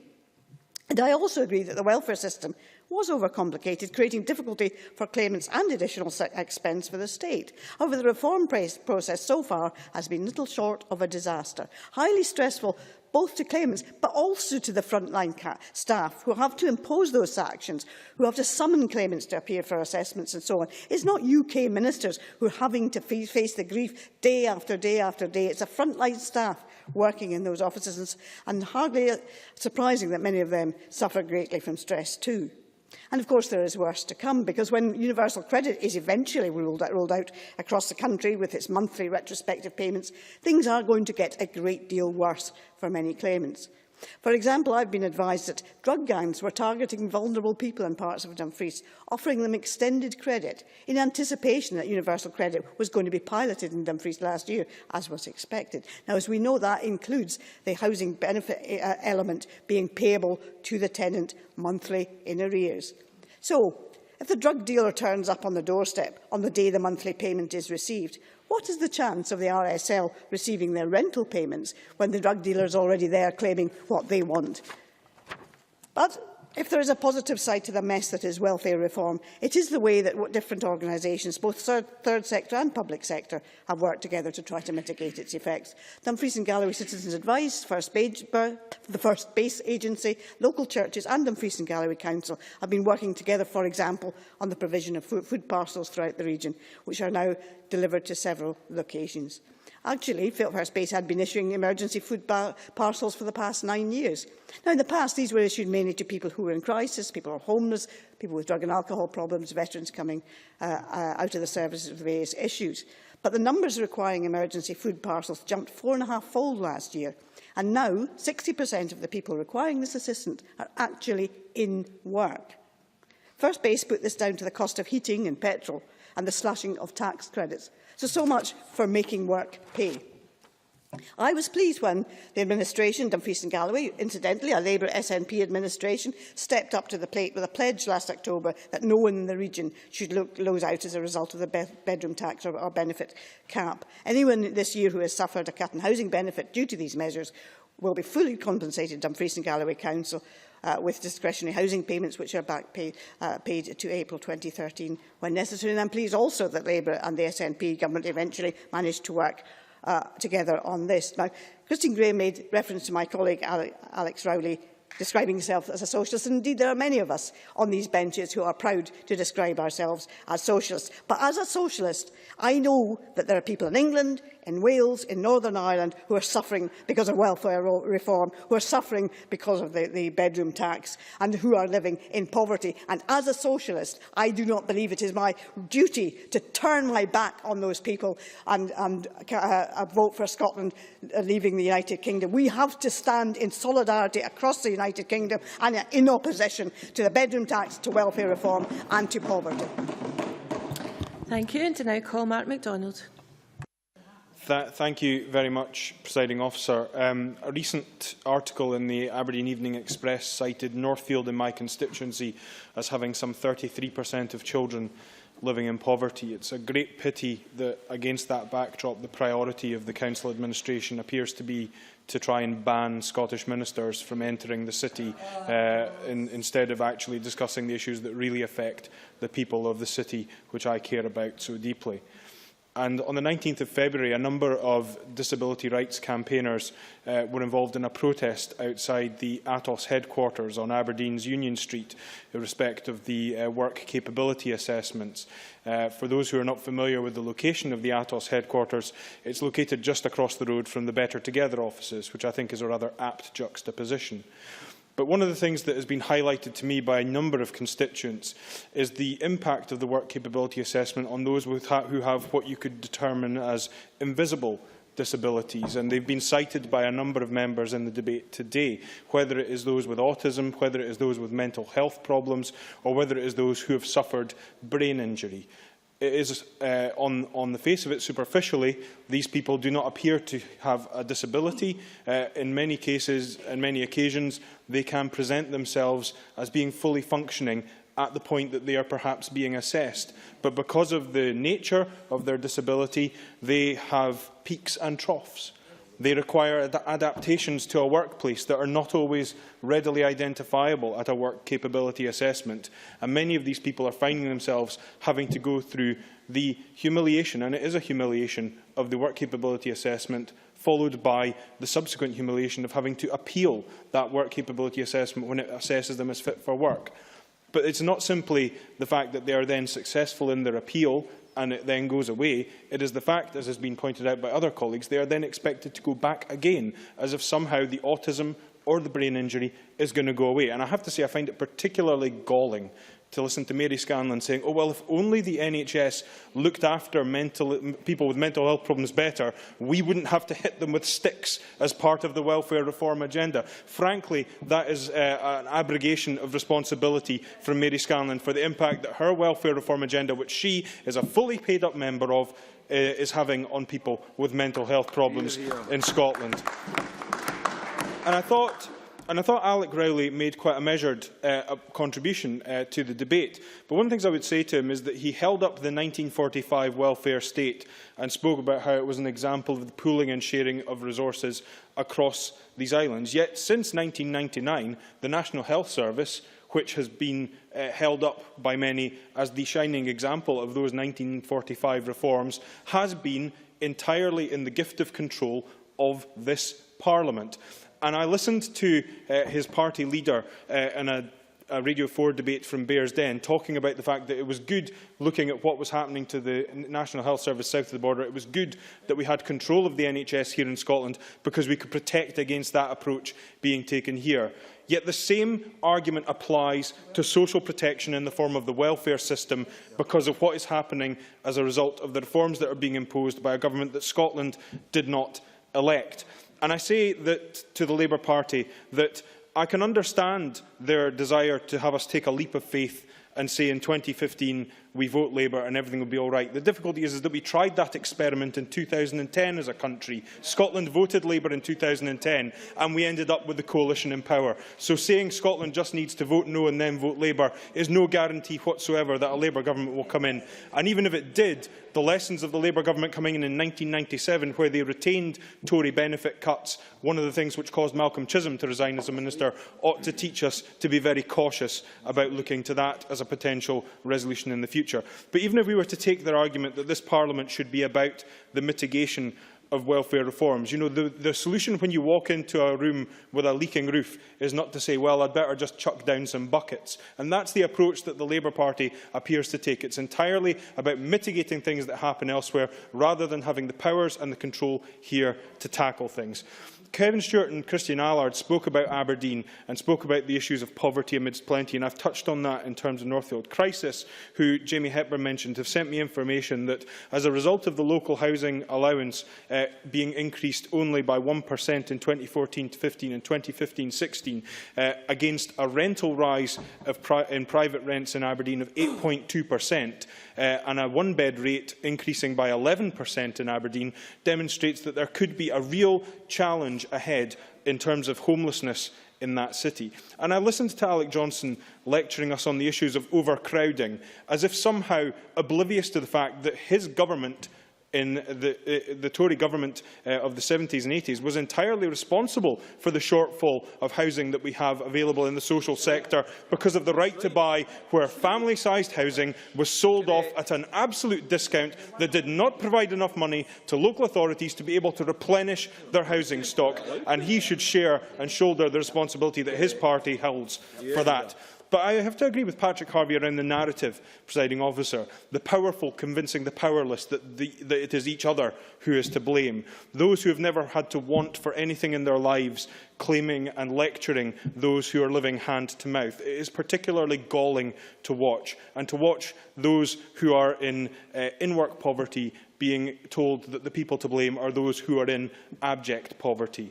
And I don't believe independence is a magic wand, presiding officer. I never have. But what it does is it supplies us with powers resources and control of our future, and we then take the opportunity to shape that future. We can use powers to grow our working age population by cultivating an immigration policy that works for Scotland, not against Scotland. We can shape a taxation policy to collect more tax and have less tax avoidance, allowing more money to be used. It's not the zero-sum game that the Tories and the Liberal Democrats would have you believe. The future is ours to shape, Presiding Officer. All we have to do is vote yes. Thank you. We now turn to the closing speeches, and I call on Mary Scanlon. Up to 7 minutes, please. Thank you, Presiding Officer. I suppose I should almost declare an interest, because I do speak in this debate with some experience. As a single parent with 2 preschool children, I have been on welfare benefits at times in my life, and like many others, I did not seek to be in that situation and didn't expect to be in that situation. I would also say that, given my experience, I would welcome the universal benefit, which brings 6 benefits into one, because I know, with comparing my income then with others, it was those who knew the system best who tended to gain the most. And I would also, Presiding Officer, like to put on the record that most of the discussion around welfare reform and today as well, seems to focus on adults and benefits, and rightly so. But can I just remind those in the Welfare Reform Committee that many adults would competently pass their work capability assessment and love to work, but cannot due to children receiving disability living allowance and being on long-term treatment plans. And as a regular visitor at Aberdeen Sick Children's Hospital, I can tell you there's more than my family affected by this. I would also say that many have spoken about Oxfam today. I thought their briefing was very good, and I would like to take one quote from Oxfam. And the quote is, "They believe it is reasonable for the state to expect people claiming out-of-work benefits to undertake activities which help them find decent quality, secure work, which pays an income that keeps them out of poverty." And I also found another briefing which I welcomed, and fairly close to my heart just now, and that was the comments from Macmillan Cancer, another charity working closely with the Westminster Government, not in megaphone diplomacy, but doing what's right for their members. And I quote them as well. "We are pleased when the DWP redesigned ESA 50 form to fast-track cancer patients. They asked for it, rightly so, and got it. And also pleased that waiting times for PIP claims for terminally ill people is now down to 9 days. And I commend them on doing what's right for the people that they represent. But welfare reform is helping to make things simpler, cutting down on bureaucracy. Of course there are problems, I accept that. Preparing people from work, ensuring that work pays, and universal credit with full migration in 2017, I take Jackie Bailey's point, combining job seekers, housing benefit, child tax credit, working tax credit, income support and employment support allowance. Why wouldn't anyone want to simplify welfare reform? And when others talk about a system that seems to be stuck in concrete, I would also say I welcome that the Minister is meeting with Lord Freud, because there's now been a 4th review of the work capability assessment, and the one review that I particularly welcomed was Norman Harrington's, and that was to look at fluctuating conditions such as mental health, ME, MS and others. But Conservatives believe... No, definitely not. Conservatives believe that people should be better off in work than on benefits, and that's why we support a benefit cap of £26,000, which is equivalent to £35,000 gross salary.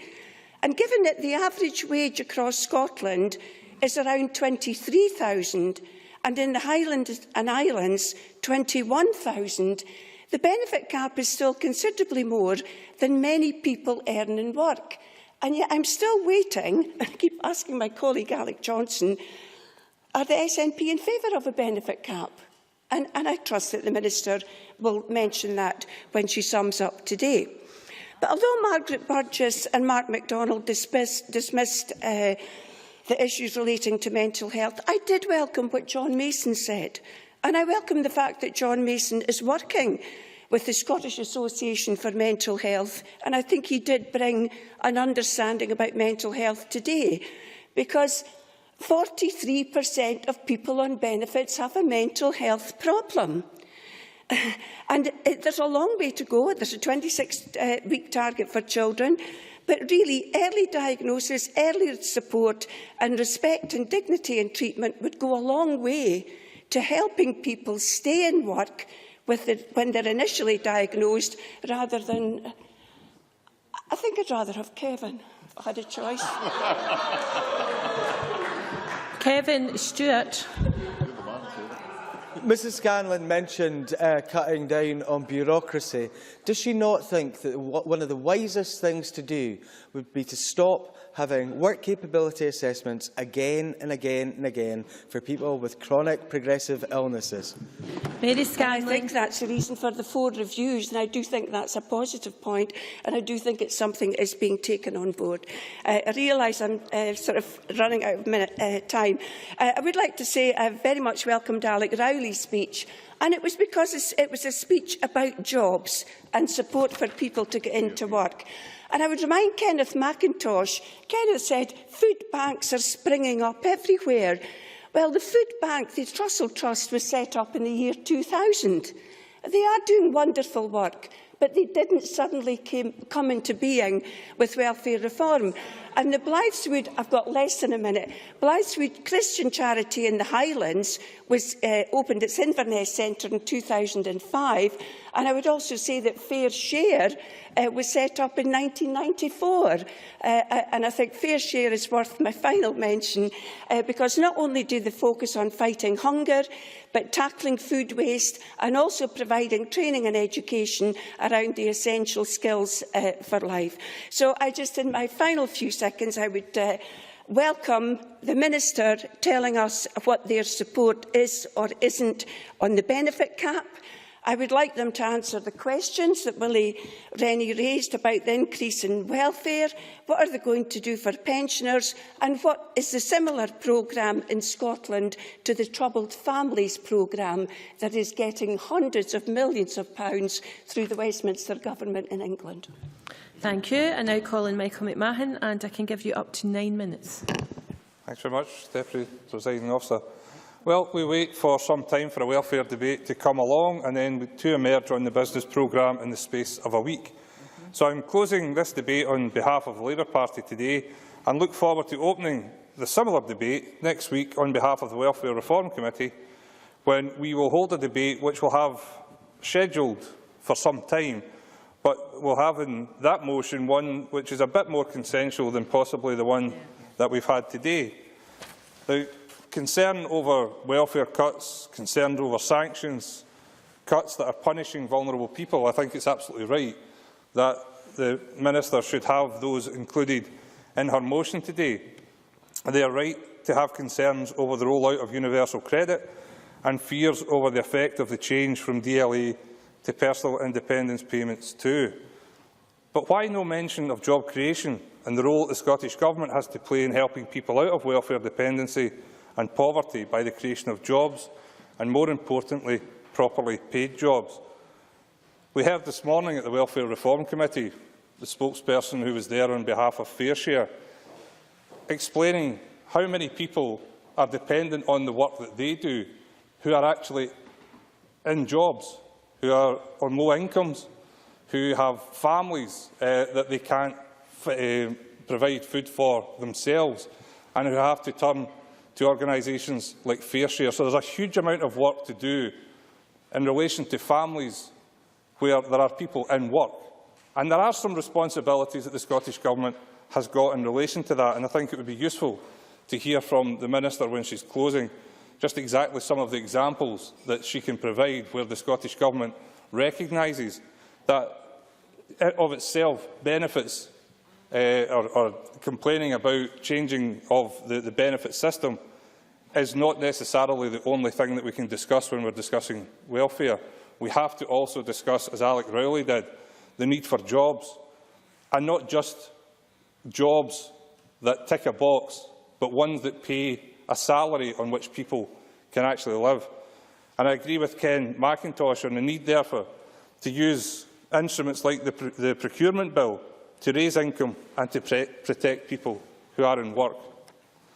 Now, Tory reform has laudable goals. Members across the chamber this afternoon have all indicated that improving incentives to work and simplifying the benefit system is not in itself something that we would disapprove of. Now, I am broadly supportive of a system that could be easier for people to understand and offer better rewards to work. But the Conservative contention is that the central problem is a failure of the benefit system to reward work. Now, by contrast, for Labour, the central and most pressing problem is the inadequate provision of work itself. Put simply, welfare to work requires there to be work. So I believe that the balance of Ian Duncan-Smith's efforts is wrong. It's welcome that there isn't an exclusive focus on the promise of a simpler benefit system that marginalises the most pressing priority, which is work today. The long-term reforms are already being overwhelmed by short-term cuts, and my fear is that this government, like previous Conservative governments, has put too much on the cutting of benefits rather than getting people into work. And at the root of the government's deficit reduction strategy is a contradiction that should worry all of us, that they want to see borrowing brought down. Their strategy puts all its eggs in the basket of reducing the welfare bill, and at the same time it risks increasing the dole queue. And if it's not increasing the dole queue, it's certainly increasing underemployment, and that is something that we have to address.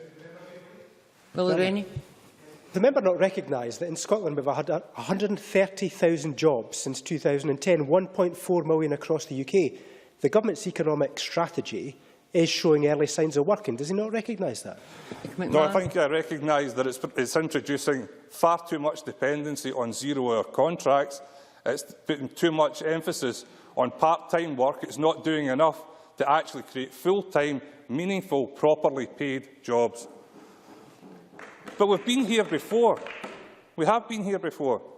Failing to understand this relationship between the length of the dole queue and the size of the welfare bill contributed to a threefold rise in the number of people reliant on out-of-work benefits, which in turn led to a doubling of social security expenditure as a share of GDP between 1979 and the mid-1990s. How unfortunate, then, that we have apparently not learned lessons from the past. So I congratulate the Scottish Government on its efforts to mitigate some of the impacts of welfare reform. But the Scottish Government should resist the temptation to be too self-congratulatory. While the Scottish Government has absorbed, for example, the £40 million reduction in the council tax reduction, it's done so by depending on the support of local authorities to find around 40% of that shortfall from their already stretched budgets.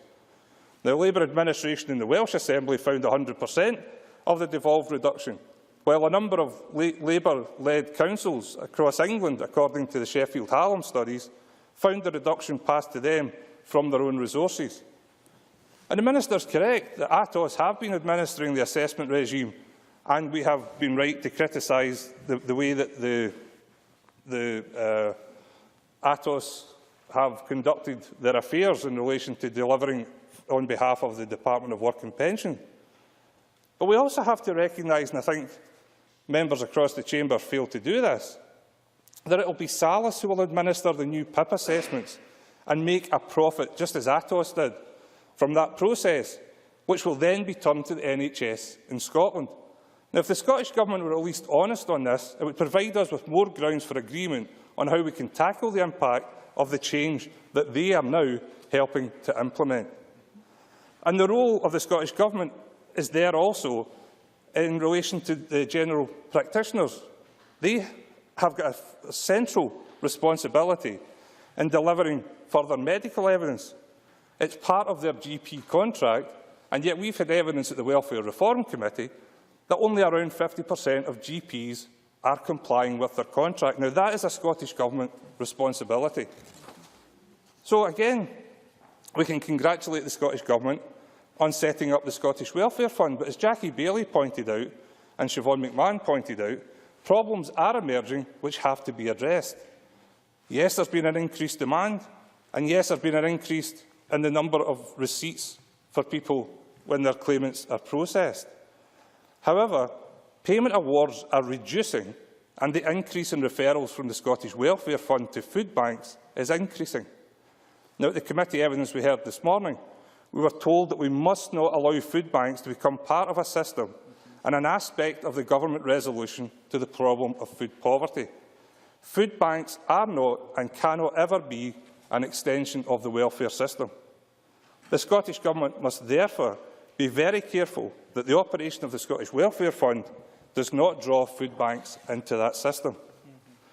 Now, Alec Johnson referred earlier to the impact of reforms, as we heard at the committee this morning. And as Annabel Ewing said, he must have been at a different meeting from us. Evidence from the food bank organisers and others who spoke to us, contrary to what Alec Johnson said, provided irrefutable evidence that there is a link between the Conservatives' welfare reforms and an increase in food poverty and food bank usage. And for Mary Scanlon's information, it was made clear to us, just from Trussell Trust, not Fair Share and all the other people who are contributing to food aid, 56,000 people are using food banks, an increase in 2 years from 7,000.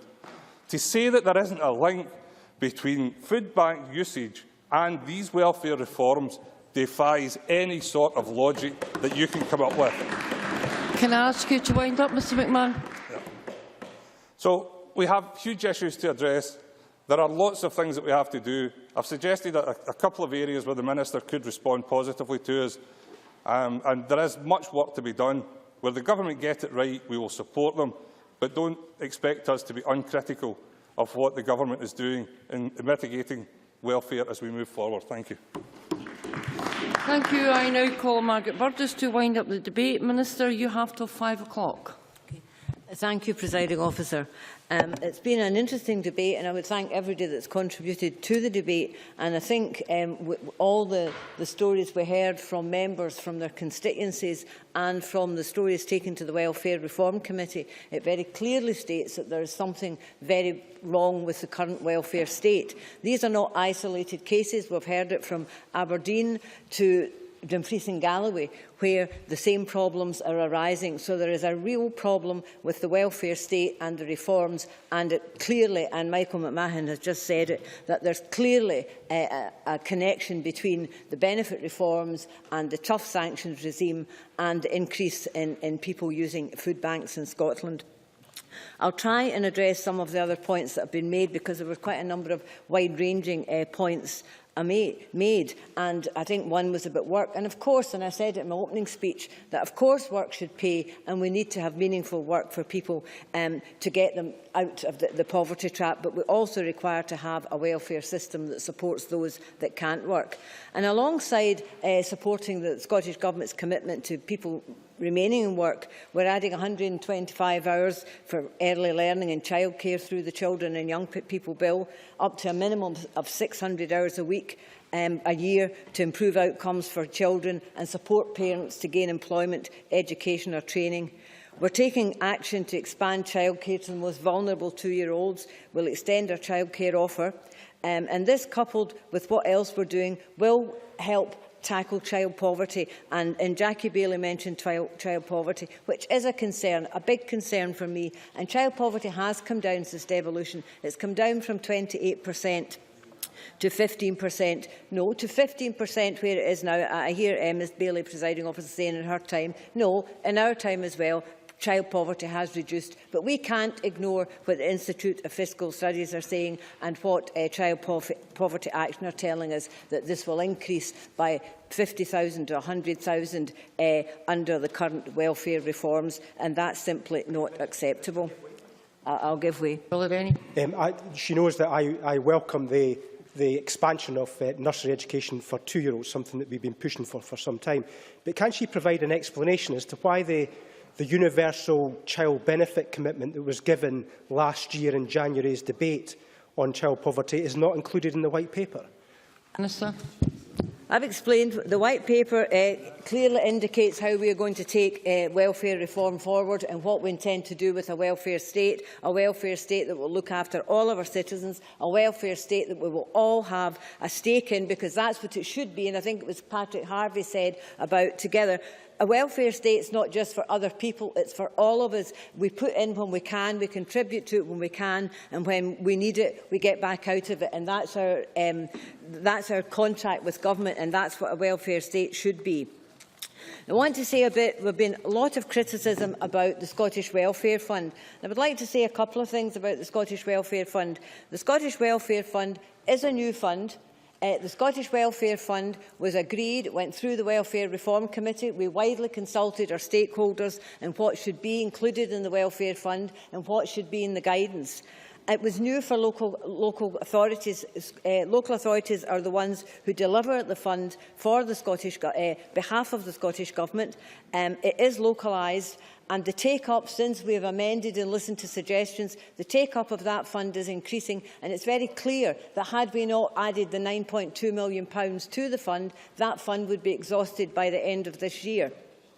There's also been criticism about sending people from the Welfare Fund to food banks, and that's not the case. People are only referred to food banks if they did not meet the criteria to get anything from the Scottish Welfare Fund. They may be sent to the food banks for other reasons. I'll take your point in a minute, but there is no presumption that anybody applying for the Scottish Welfare Fund should be sent to a food bank, and that's not the case, and that's been very clear to local authorities, and the guidance has even been firmed up on that to make it absolutely crystal clear.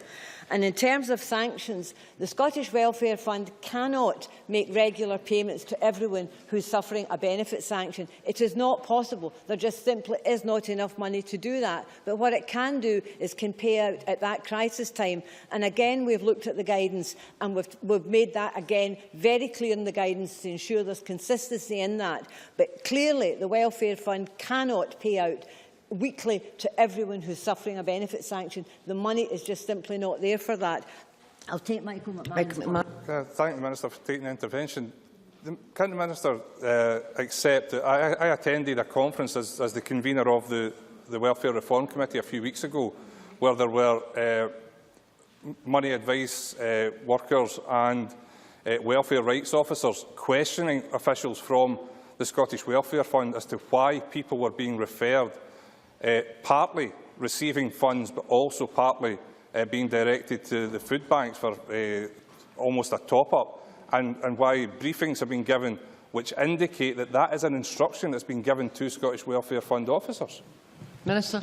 Well, I'll be absolutely clear, and I'll say it again. There is no instruction from the Scottish Government or in the guidance that people should be referred to food banks from the Scottish, that make an application for the Scottish Welfare Fund. There is absolutely no instruction to that effect. And that, again, will come up at the petitioners' meeting, but it is not an instruction, and I want to be absolutely clear in that. The last thing I would say in the Welfare Fund is in response to Siobhan McMahon's point that she said that the CPAG were concerned about the exceptional pressure on families. Now, we appointed Heriot Watt last October University to undertake an independent review of the operation of the new fund, and we expect to publish that evaluation in the spring. And that will help us, along with the consultation on the draft welfare funds, because it is a draft welfare fund bill which closed on the 7th of February, to identify any changes that we need to make. I would make it clear that that was a draft bill. But I would just want to, as I'm running out of time here, we would say that we've already heard George Osborne say that the future Conservative governments would implement further cuts of up to £25 billion. We've also heard that the Labour government would implement the cuts as well and carry on in the first year as the existing cuts. And that's just simply not acceptable to me or to people in Scotland. The UK cuts and changes are creating more problems than they're solving, and they're just not working. And excuse me, Minister. Excuse me. Can people who are coming into the chamber please leave your conversations outside and let's hear the Minister. Minister. Thank you, Presiding Officer. The UK cuts and changes are creating more problems than solving, and they're simply not working. And this is not just about the last Tory government. This has continued since I can remember. People don't get better off in the welfare state. We've tried it under Labour governments as well, and people did not get better off under the welfare state, nor did the job situation increase. But this Scottish Government is taking direct action to help those most affected. We've put in place new arrangements for a council tax reduction scheme. We've established the Scottish Welfare Fund. I've indicated what we're doing in childcare to ensure that more people can get out, get into work.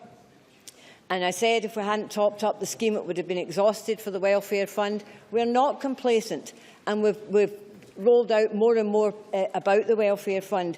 But what I said earlier is this is not just about mitigation. We'll never be able to mitigate all the damaging effects of welfare reform, but we'll continue to do what we can in the meantime. We'll help people and communities in Scotland through these changes, and we'll ensure that the most vulnerable in our society are protected. In the White Paper on Independence, and this kind of answers some of Willie Rennie's points, Presiding Officer, and we said we haven't said what we'd do. We said that we would abolish the bedroom tax within the first year of an independent Scotland.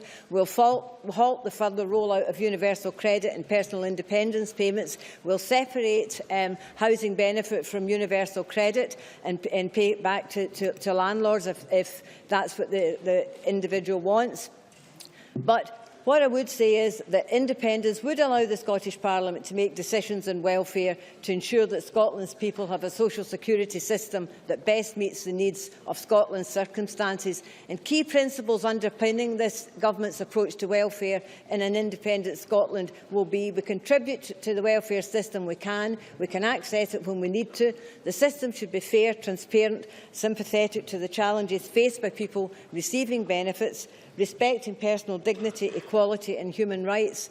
And for those who can't undertake paid work, benefits should not relegate them to a life of financial uncertainty and poverty.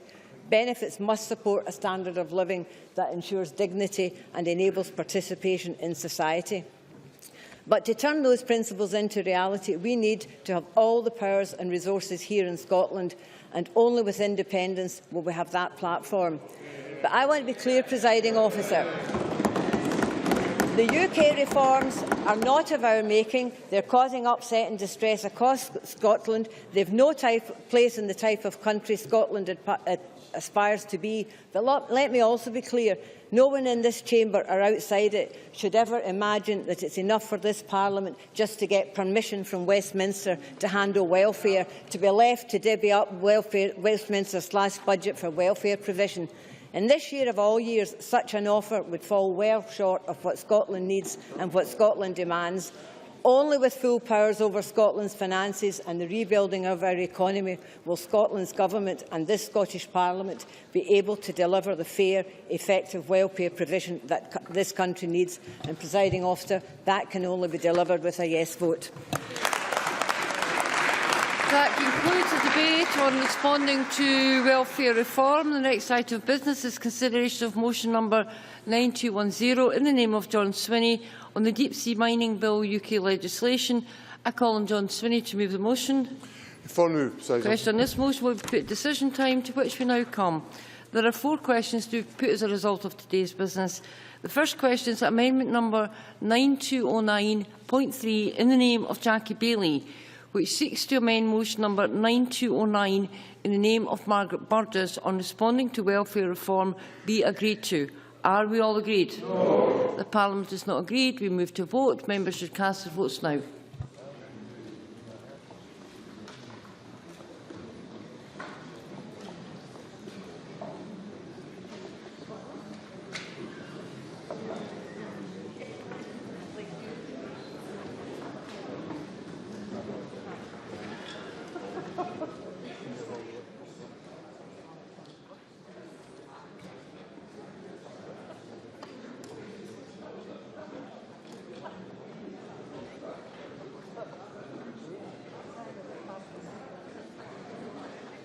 The result of the vote on amendment number 9209.3 in the name of Jackie Bailey is as follows. Yes, 33. No, 79. There were no abstentions. The amendment is therefore not agreed to. The next question is amendment number 9209.2 in the name of Alex Johnson, which seeks to amend motion number 9209 in the name of Margaret Burgess on responding to welfare reform be agreed to? Are we all agreed? Yes. The Parliament is not agreed. We move to a vote. Members should cast their votes now.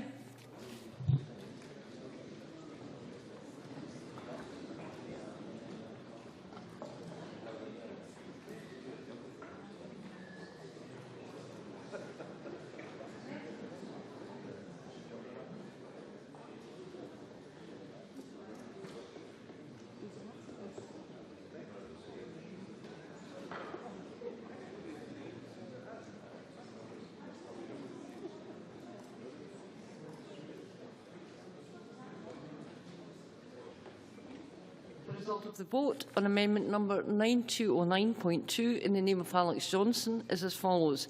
Yes, 12. No, 100. There were no abstentions. The amendment is therefore not agreed to. The next question is that motion number 9209 in the name of Margaret Burgess on responding to welfare reform be agreed to. Are we all agreed? Yes. The Parliament is not agreed. We move to a vote. Members should cast their votes now. Members can switch off their phones while they're at it.